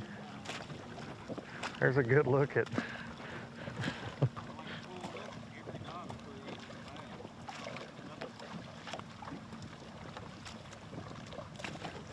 There's bait to them right there. Luke, are you watching Atkins catch fish right now on live scope? Yeah, Darian, I am. Indeed. Darian Craig asking me Well, we questions. just caught back up with. That's pretty cool. You can Justin watch wanted them to catch know them on how your to live talk scope.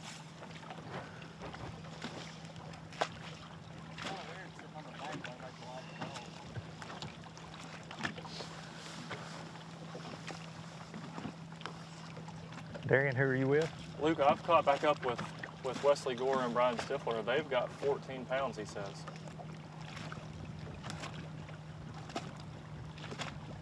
Definitely starting to be some fish get on the board, no doubt about it. You know, Darian, Justin had a delayed takeoff this morning because of the rules in the Toyota series, and this is technically the first official practice day, which we've talked about a ton today, but they could not take off until 7:08. So when we were blasting boats off, Justin had to be sitting in a parking lot eating a Jack's biscuit, waiting on everybody to take off before he could send it for the day. So he just told me that was a little weird for him. So if he wins, he's going to say, I gave y'all a head start and I still won this thing. Hey, Darian wants to know, if you win today, are you going to say, I gave y'all a head start and I still won this thing on stage? That's what he wants to know right now. He said he might. Darian, he still owes me a song on stage, so now I'm the guy with the microphone. So when he won the Forest Wood Cup, you were actually telling that story this morning, Darian. When Justin won the Forest Wood Cup on Lake Murray, we had a bet that he would sing if he won, and he still has not paid up. Well, he needs to sing today. Yeah. He needs to sing today.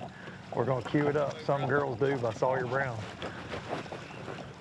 DJ John Simpson on the ones and twos. Luke, I want to commentate a little bit on what Wesley and Brian have got going on. So these guys, this isn't where they started this morning, is it?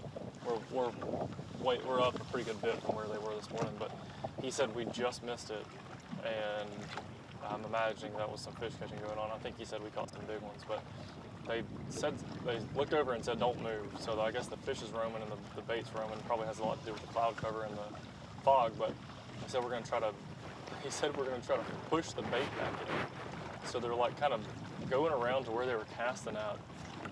I don't know the strategy. This is above my pay grade on strategy, but they obviously have got something figured out. But they said they got 14 pounds and they've weighed them all, so he said they're 14. We're not guessing. And they're making bomb casts with a spook. Both of them are throwing a spook. Darian, are they in that same general area where you started this morning? Is that what you said when you? They are. I couldn't hear you when you first came on. They're about a mile up. Hooked up. Atkins is hooked up right here. From where we were, but yeah, same exact thing.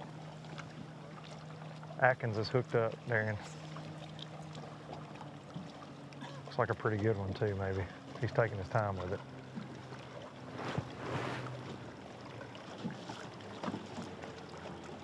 Getting the net out. Solo net. Oh, let's go. What a shot. That one showed off for us, baby. Let's go. That sucker jumped eye level, it looked like, buddy. Whew. That was awesome. Jumped above the gunnel of the boat. Him trying to net it by himself. Justin Atkins.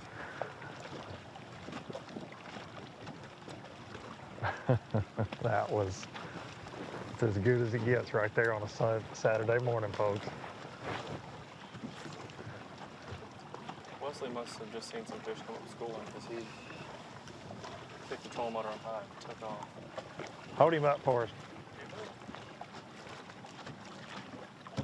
Beautiful one. Beautiful Wheeler Lake smallmouth right there for Justin Atkins.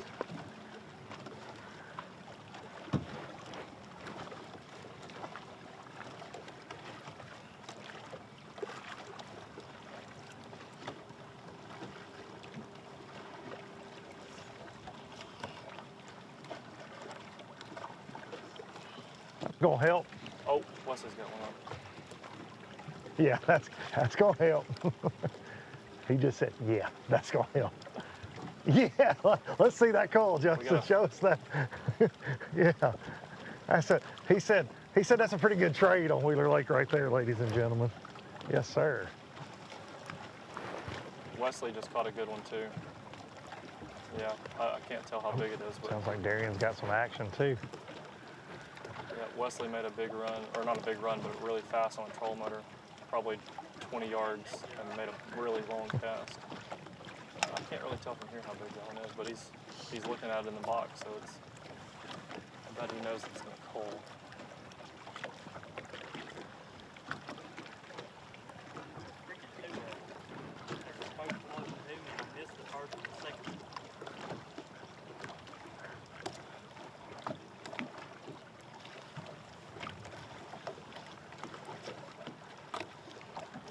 Justin's re-rigging a little bit here.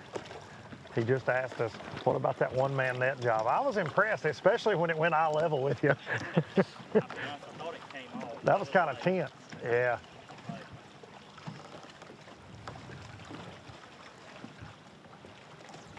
Try to get off of you a little bit here. Darian, did that fish help Wesley? Yes, he did coal that fish. It didn't look like it was too big, but it was a coal.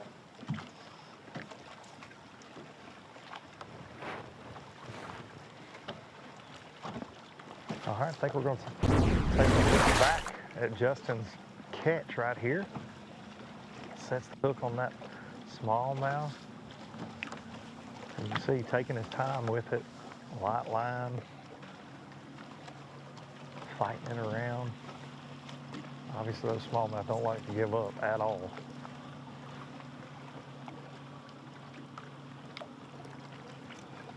And he's having the one-man net job here, Justin Atkins.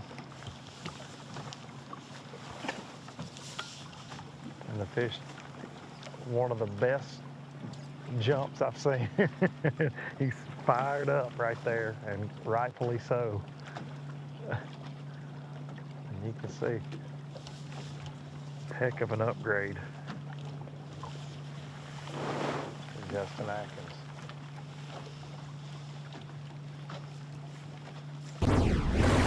Okay. And welcome back live. We got Jason joining Darian and I. Well, guys, been riding around trying to find this guy all day. I got Mr. Walt Roberts and Robert Greenberg. You know, I thought for the longest time they'd just thrown the tracker off on the bank because it sat down there forever, wouldn't update, ran down there to see them and they weren't there.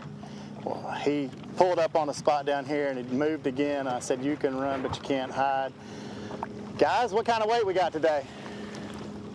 Well, we're not sure. Our batteries were dead in our scale when we tried to use them, but we're guessing 21. 21. I will say that anglers always lowball it. So we're going to go with 21, but we're going to say score tracker update over 21. How was it this morning? Obviously great, but flurry? It's fast and furious. We pulled up on the first spot. Walt got a small one on the first cast. Second cast, he caught a nickel. And it was just a little bit of mayhem. We got a couple catfish, a couple drums, a couple more large smallies, and it's been a pretty good start to the day for us. That's awesome, guys. How many fish catches altogether, y'all think? Maybe 12? Like Yeah. Nice. Looking for one more kicker probably and just going to take it back to the house, I'm guessing. By my boat. I'm trying to stay out of the way. It makes you get back in time. That's what I was thinking.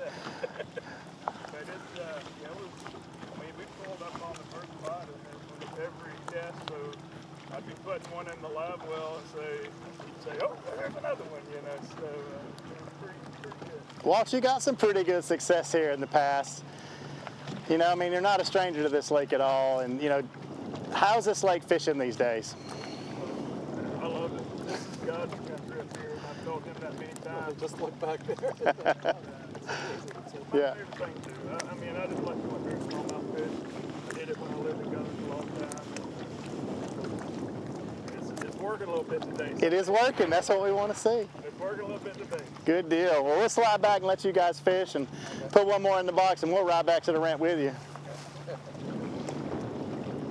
Well, there you have it, guys. Sitting on 20, I'm going to say 22, 21, 22 pounds. These guys' scales aren't working, but that's what we want to hear, and that's what we expected from this end of the lake today. Sorry we weren't there with them. We tried to get on them, but thankfully we got an update from them today, and you know, there's still plenty of fishing time here. These guys catch one more and probably could, you know, put it in the books at that point. Wow, that's a very big update, Jason. 21 pounds, Walt Roberts. We're gonna have to ask him if he's throwing all sneaky bait.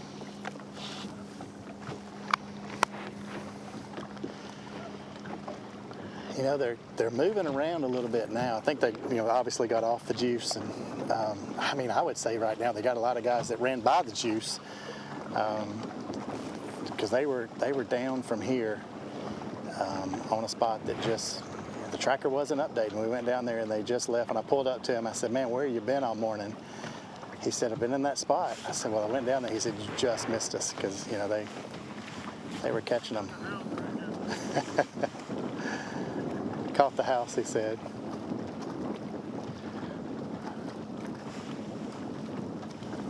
So is there anyone back on that spot right now? You know, I can't see it from here. On the juice? Yeah, I can't see it from here. I'm going to ride by it on the way, I will tell you that.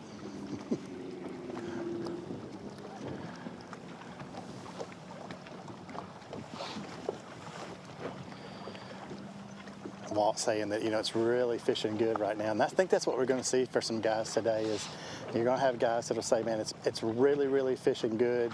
And then you're going to have other guys that, you know, it's just struggling today. The sunshine's coming out is definitely helping, but, you know, it's not, didn't affect Walt and the crew at all this morning, the fog. So yeah, I think what's cool about live is that we can bounce around and see different guys. And, you know, some guys are struggling and some guys aren't. And just being at the right spot at the right time is so important. And, you know, having a lot of history on the lake really pays off, and that's kind of what you see here in Walt, is just been here, done that kind of guy, and, you know, just hoping to make it play today, and he said it's definitely playing into it today. So we'll definitely want to watch the weigh-in today.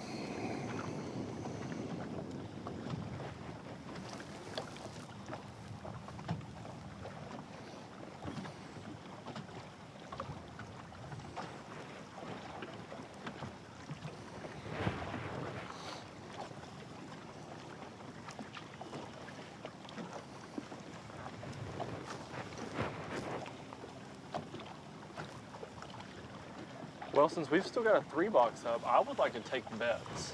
And I don't know, in the state of Alabama, I don't think we can actually put money on it, but do we think that Walt is going to, if he's eyeballing 21 pounds of smallmouth, which, I mean, I think when you eyeball a smallmouth, you're usually low anyhow. If he does have north of 21 pounds, do we think that he won? Like, do we think that's going to be the winner? I think it's going to be tough. You know, yeah. I'm trying to be as quiet I know. as I can. Luke doesn't really want to. Luke doesn't really want to answer because he's basically in Justin Atkins' boat right now. Yeah, I'm close. Walt I believes will he's have to going to say get a big that one, Walt, so he sounded very it's going confident to go that it's more not than over 21. It's good that it turned on today. He said, Swing and a miss for Justin right there. Just had one come after his bait and get it. He just nipped at it, missed it. And for the people watching at home right now, you can see how close Luke is to Justin Atkins. It is a really awkward moment when which Atkins is catching fish good, but when you hear an update like what we just had, and you want to have a reaction, but you just can't talk about it because Atkins, Yeah. it would probably throw him off, but also he just, out of respect, you don't want to talk about that this close to somebody. Well, yeah. Right. We don't want to tell the story too much, right? And get in anybody's head or do anything like that. But anybody that knows me, I like to talk about fishing, so I like to be excited when things happen. But it's killing me. Well, do you remember the classic on Grand Lake when Edwin ran way up the river, and there was the guy at fishing at his dock, and he said, "Hey, Jason Christie, did you hear that Edwin Evers has whatever 27 pounds?" And it spun Christie out, and I think that's hard to do, obviously, but Christie was shook for 20 or 30 minutes, and he was fishing really, really fast after that, and you can see he was making bad decisions, and I mean, it definitely would play with your mind.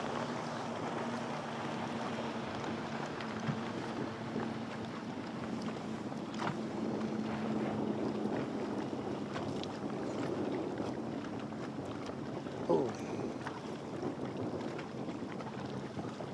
I tell you, when we go off live, I may just hang out here the rest of the day and watch him put a 5 in the boat. Walt's got great confidence. He says we're going to put another big one in the boat. Justin Atkins hooked up. It's running at him pretty quick. I'll try to back up a little bit. This one looks like it's got him bowed up pretty good. Nope. Mr. Whiskers. Catfish right there for Justin Atkins. He's trying to catch enough to get a check and might take home the family some dinner right there. Justin, Tessa's watching right now, and she says no more catfish, if that's okay. She texted me. She was. She actually was watching. He said he would be shocked if his wife was watching him.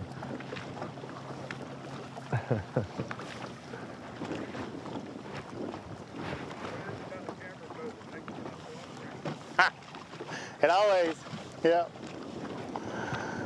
Well, I said the camera boat's not helping him cooperate. Yeah, we have. We have seen some good ones today. No. No, you've got a great update, and that's what we need to hear, so. We just kind of bait the storyline a little bit.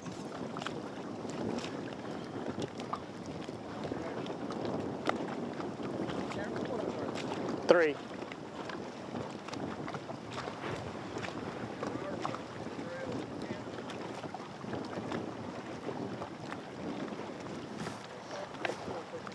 Oh, cool. Nice. I was about to say, that's a little different for you there, isn't it? So Robert apparently runs a trail up in Canada where they, fish up the big water up there fishing for smallmouth, and he said he finally got to fish some Alabama smallmouth. That's pretty cool.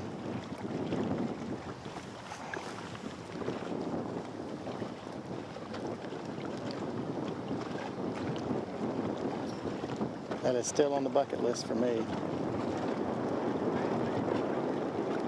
That's good, dude. We're about to close up live here anyway, so thank y'all for sure. We'll definitely see you holding them big high in here in a little while.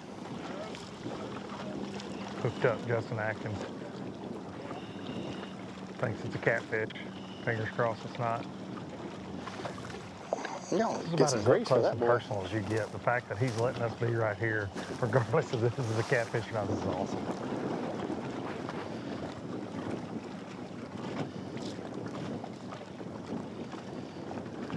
Yep, this one definitely a catfish. Any hush puppies?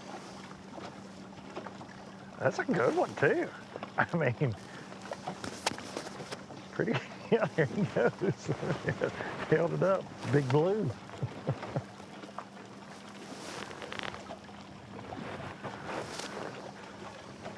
That's something we've seen with forward-facing sonar that I think a lot of us fishermen never realize is how active catfish actually are.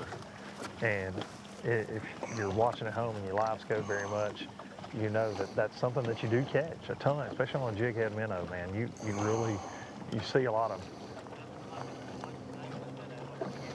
yeah, they love them, right? That's what I'm saying a lot. It's something we've really learned with forward facing. It's how much more active than we ever really realized they were.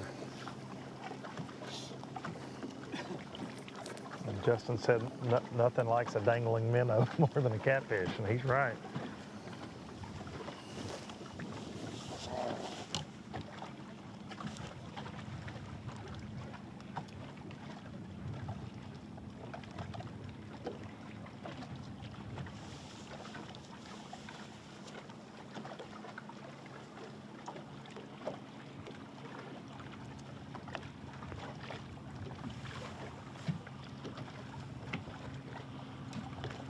Have you seen a lot of boats today, Justin?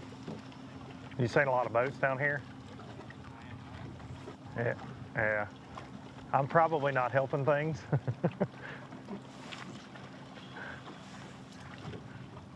We've been joking on live, when you stop with the camera, it does seem to, it's like flies to honey, you know?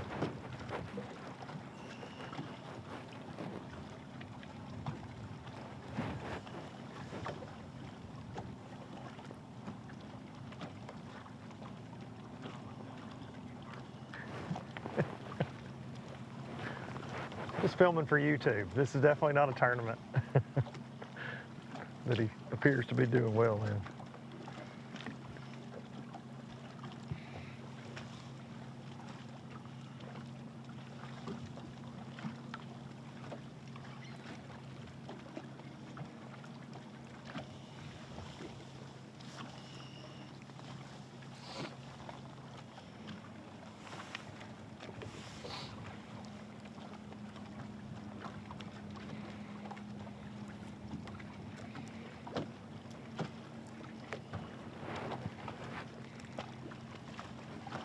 Hooked up, smallmouth.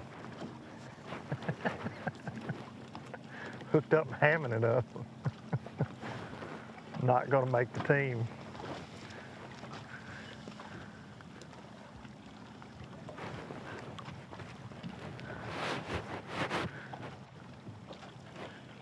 What you can't see on live is there's a boat coming towards him and a boat behind him, so he's just showing up and showing out right now.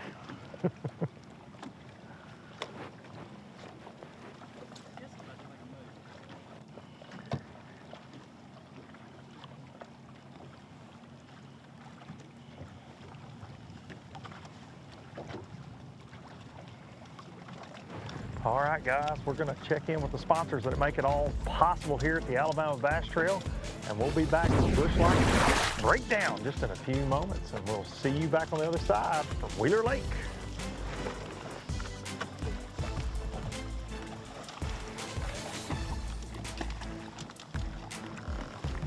Yeah, we're good. Heck yeah, dude.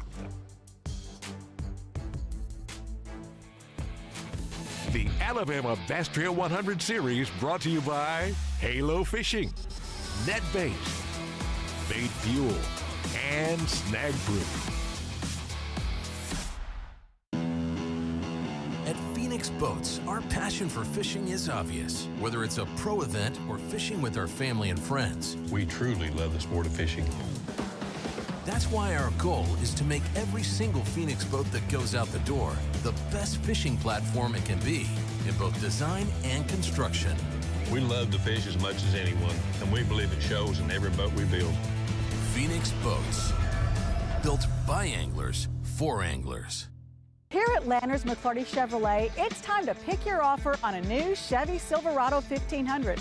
That's right, pick the offer that's best for you. Choose rates as low as 2.9% for 72 months, or how about up to $12,000 off all Silverados? They have the best selection in years with over 500 pre-owned vehicles available. Big store, big on savings, and big on customer service. Visit LandersMcClartyChevrolet.com.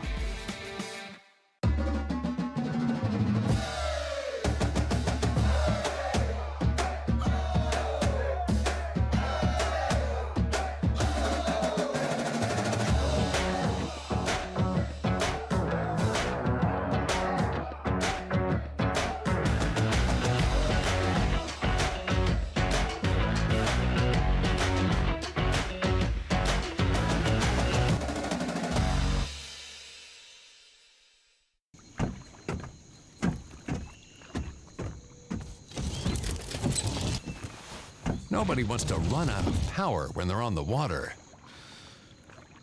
There is a better way. Introducing the Charge Marine Power Management Station from PowerPole that does the work of 3 devices: a traditional battery charger, a charge on the run, and an emergency start system. PowerPole Charge. Let's go! Ooh, I love it. Let's go. Eric, we should catch more. Let's go! And she got it good too. T-boned it. Let's go! I love it. Cheers! Let's go. If you've been at Jack's as long as I have, you know what gets people in Mobile excited. Bacon!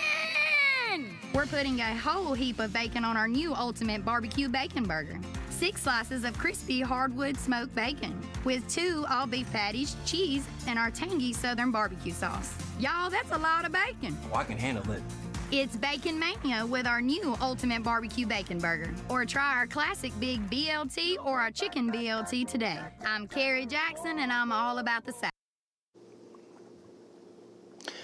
All right, here we are, Alabama Bass Trail 100 from Wheeler Lake. This is the Bush Light breakdown. This is where we take a little bit and we kind of just bounce around the lake and tell everybody what we saw earlier this morning. So we started out this morning on Andrew Lobeg and Jed Lamb. Those guys this morning made a long run. We put in right here at the dam. They made a very long run from takeoff, probably about 40 minutes.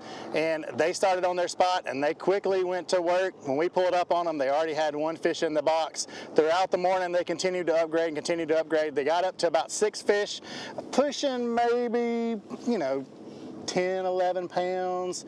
Didn't really see a whole lot of it. A lot of little fish. Of course, by now, probably they've called up a lot more. We've seen them in the area. They're really just fishing this main lake or main run away from the dam. Really just kind of fishing along the bank, live scoping a lot. Just got their head down, just kind of really scoping around trying to find them. So we moved on. Next, we stopped on Matt Adams and Thomas Shelton. We got all the way up to the dam, and they were right there at the dam that we will call a community hole where a lot of people really know where it is. It's been there forever. It feels like guys have fished that spot, and they were sitting on about 13 pounds. Just had their head down as well, really fighting a crowd up there. They've got a guy that's fishing from the bank. They got other guys in practice today and fishing. And then to finalize our morning this morning, we ended up on Walt Roberts and Robert Greenberg. And let me just say this right now. We tried to get on Walt early. His tracker was not updating for us. We're kind of in a dead cell area even right now. His tracker just wasn't updating. So we got down there to where he was, and he wasn't there. We moved back up here to the dam, and I saw him, and he was even running then, and he sat down, and I said, "You can run, but you can't hide." Got up to him, and I said, "What kind of weight you got?"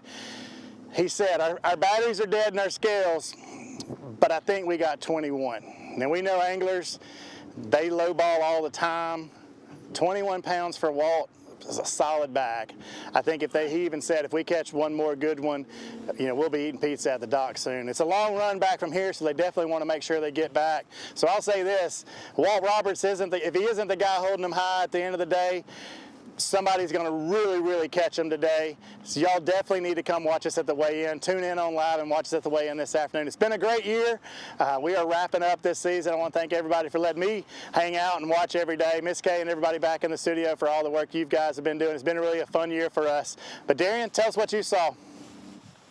Man, if Walt is not the one holding up that trophy at the end, or that that's going to be a big deal. If somebody passes that weight today, I think that'd be something special. But down here on the Decatur Flats is where we spent most of our day, kind of like in a 6-mile stretch.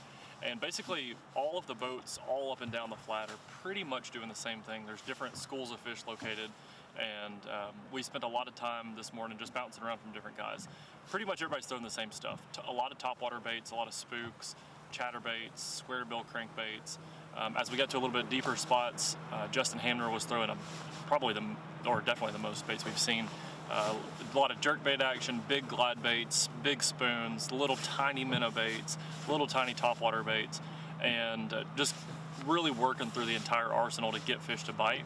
And we've seen a pretty good bit of fish catches, a lot of small fish, 1.5 to 2.5 pound fish. However, we did get an update from Wesley Gore and Brian Stifler, who's fishing right over my shoulder right now. They said they've got some good ones. They're over 14 pounds now, so they are, I'm sure they've got their sights on that 21 pound mark, but I would imagine that's probably more than they would expect to catch in this area based on what we've talked, the people that we've talked to. So definitely going to be fireworks at the weigh-ins because, you know, this time of year we've talked about is we've heard people catching 5-pounders in practice. It's a very random thing, but if you put together that 14-pound limit they've got and can upgrade with 1 or 2 5-pounders, that's going to be a big deal. So it'd be exciting to see what happens at weigh-ins. Jason, as you said, it's been an incredible year. This is our last event of the season, and just wanted to say thank you to everybody, all the cameramen, all the boat drivers, the people back in the studio that we really haven't even met yet. We hear them all day in our AirPods. They walk us through this live. We really appreciate all the support, the tournament staff, everybody involved with it, except for Luke Duncan. I wanted to say thank you to all of y'all. Luke, over to you. Thank you so much, Darian. I have so much to say to that I can't say on camera. You know, the big story for me today, you can look over my shoulder and see it here. It's just fog, F-O-G. It will not go away. It's almost 11 o'clock, and I do think, you know, obviously we heard about that big Walt Roberts stringer, but for the most part, it's dampening the bite for so many of our guys up there, especially on the flats, the guys that were looking for that topwater bite. I do feel like it's slowed that down some. It sounds like Wesley Gore's starting to get that together, but that's kind of how we started our day, was up there, and every team that we talked to up there just kept echoing the same thing, that the fog was really hurting them. So we made a move down to the lower end. That's when we caught up with the fielders, 3rd place in the Angler of the Year race. Timothy had just took a spill in Wheeler Lake, and that was kind of the story of their day. They were sitting on 3 fish, did not have a limit yet, and they said the same thing as the guys on the flats. We need sun to try to make some of these smallmouth bite. We moved from them to Justin Atkins, who we were just with right before the breakdown here. He is live scoping, he is shaking a minnow, and we got to see him catch a really nice smallmouth. He says he has a 5 and a 4 in the box as well, and he said the fog was making the smallmouth bite. So, you know what? Maybe we don't know what we're talking about. I know Darian doesn't, that's for sure. But incredible day out here on Wheeler. A little weird day with the weather, but I think they're going to catch them. Weigh-in's going to be awesome. If you're around Ingalls Harbor, be sure to come see us. It's going to be a good time. You're going to see some big smallmouth, sounds like, for sure, from Walt Roberts and several of our other teams. And I've got to echo what Jason and Darian said. Shout out to the crew, all the camera ops, everybody that makes this ABT crazy traveling circus go off without a hitch, and shout out to Miss K, who is the hardest working woman in bass fishing. Miss K, can I get a raise next year since I just sucked up on the last term of the year? Guys, I want to start off by saying thank you guys for weathering this year. And when we started off with 14 degrees at Logan Martin, I know it was not fun, but you guys went out there, you brought us, you know, the best live coverage that we could ask for. One of the most viewed Alabama Bass Trail lives in the history. This is our 14th event of the year. We've seen ups and downs. We've seen weak cell phone signal. We've seen great signal. We've seen great fish catches. And I think Wheeler's about to show out. The sun is starting to shine here at Ingalls Harbor, and I think it's going to make the fish turn on. One of the things that I wanted to point out, we did have Josh Chappell and Paul Davis. We reached out to them. They have They had 5 fish for about 10 pounds. Zeke Gossett, Ethan King came in, had to swap boats, trolling motor issue. They only had 2 fish at 10:30. They're going to have to really pick it up in order to maintain that lead in the Angler of the Year points. But I think the story of the day right now, Walt Roberts and Robert Greenberg, 21 and a half pounds. I think, like you guys, 22 is where we are. Justin Atkins making some waves there, that he's probably around that 15-pound mark, maybe even 16-pound mark. It's going to be a tight race in that top 20, but certainly 21 pounds is pretty exciting at this point in the day, as slow as we've seen it.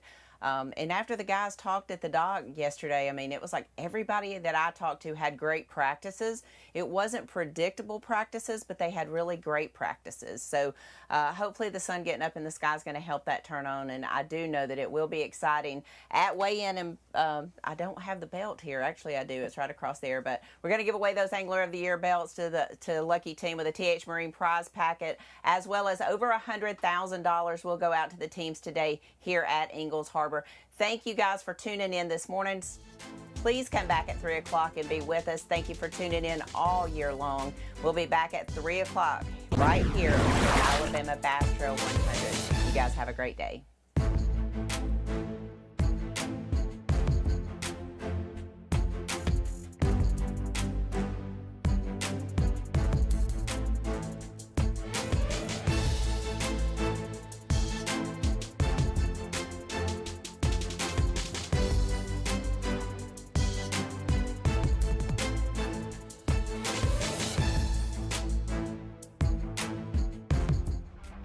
Live coverage of the Alabama Bass Trail 100 Series is presented by AmFirst Credit Union and sponsored by Phoenix Boats, Landers McClarty Chevrolet, McGraw-Webb Chevrolet, Jax, Garmin, Rapala, VMC, Crush City, Pro Guide Batteries, Mountain Dew, American Bait Works, TH Marine, and FishAlabama.org.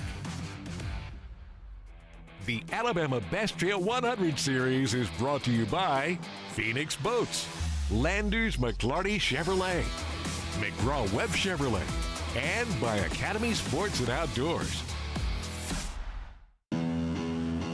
At Phoenix Boats, our passion for fishing is obvious. Whether it's a pro event or fishing with our family and friends, We truly love the sport of fishing. that's why our goal is to make every single Phoenix boat that goes out the door the best fishing platform it can be in both design and construction. We love to fish as much as anyone, and we believe it shows in every boat we build.